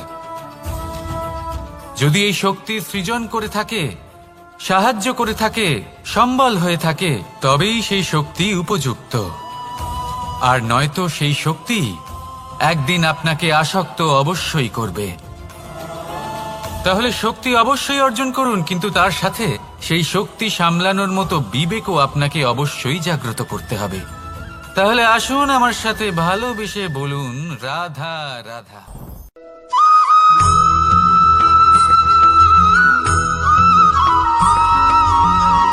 কথায় আছে, অন্ধকারে প্রদীপ প্রজ্বলিত করলে দিন করতে হবে। আর একটা অমূল্য শিক্ষা পেতে হবে। মনে করুন যে আপনি মহাপুরুষের সামনে বসে আছেন, কোনো মহাজ্ঞানীর সামনে। তাহলে সেই ব্যক্তির সামনে নিজের জ্ঞানের প্রদীপ প্রজ্বলিত করবেন না, নীরব থাকুন। আর সেই ব্যক্তির সূর্যের প্রকাশের মতো জ্ঞান প্রাপ্ত করুন। যতটা পারবেন জ্ঞান লাভ করুন। যদি এমন কোনো সময়, এমন কোনো স্থানে আপনি আছেন যেখানে চতুর্দিক অন্ধকার, কারোর কাছেই জ্ঞান নেই, সেখানে নিজের জ্ঞানের প্রদীপ প্রজ্বলিত করুন। এমন করলে দুদিক থেকেই আপনার লাভ হবে। আপনার জ্ঞান প্রাপ্তিও হবে, আর জ্ঞানের সঠিক প্রয়োগও করতে পারবেন। আর এই মন প্রসন্ন হয়ে বলবে, রাধা রাধা।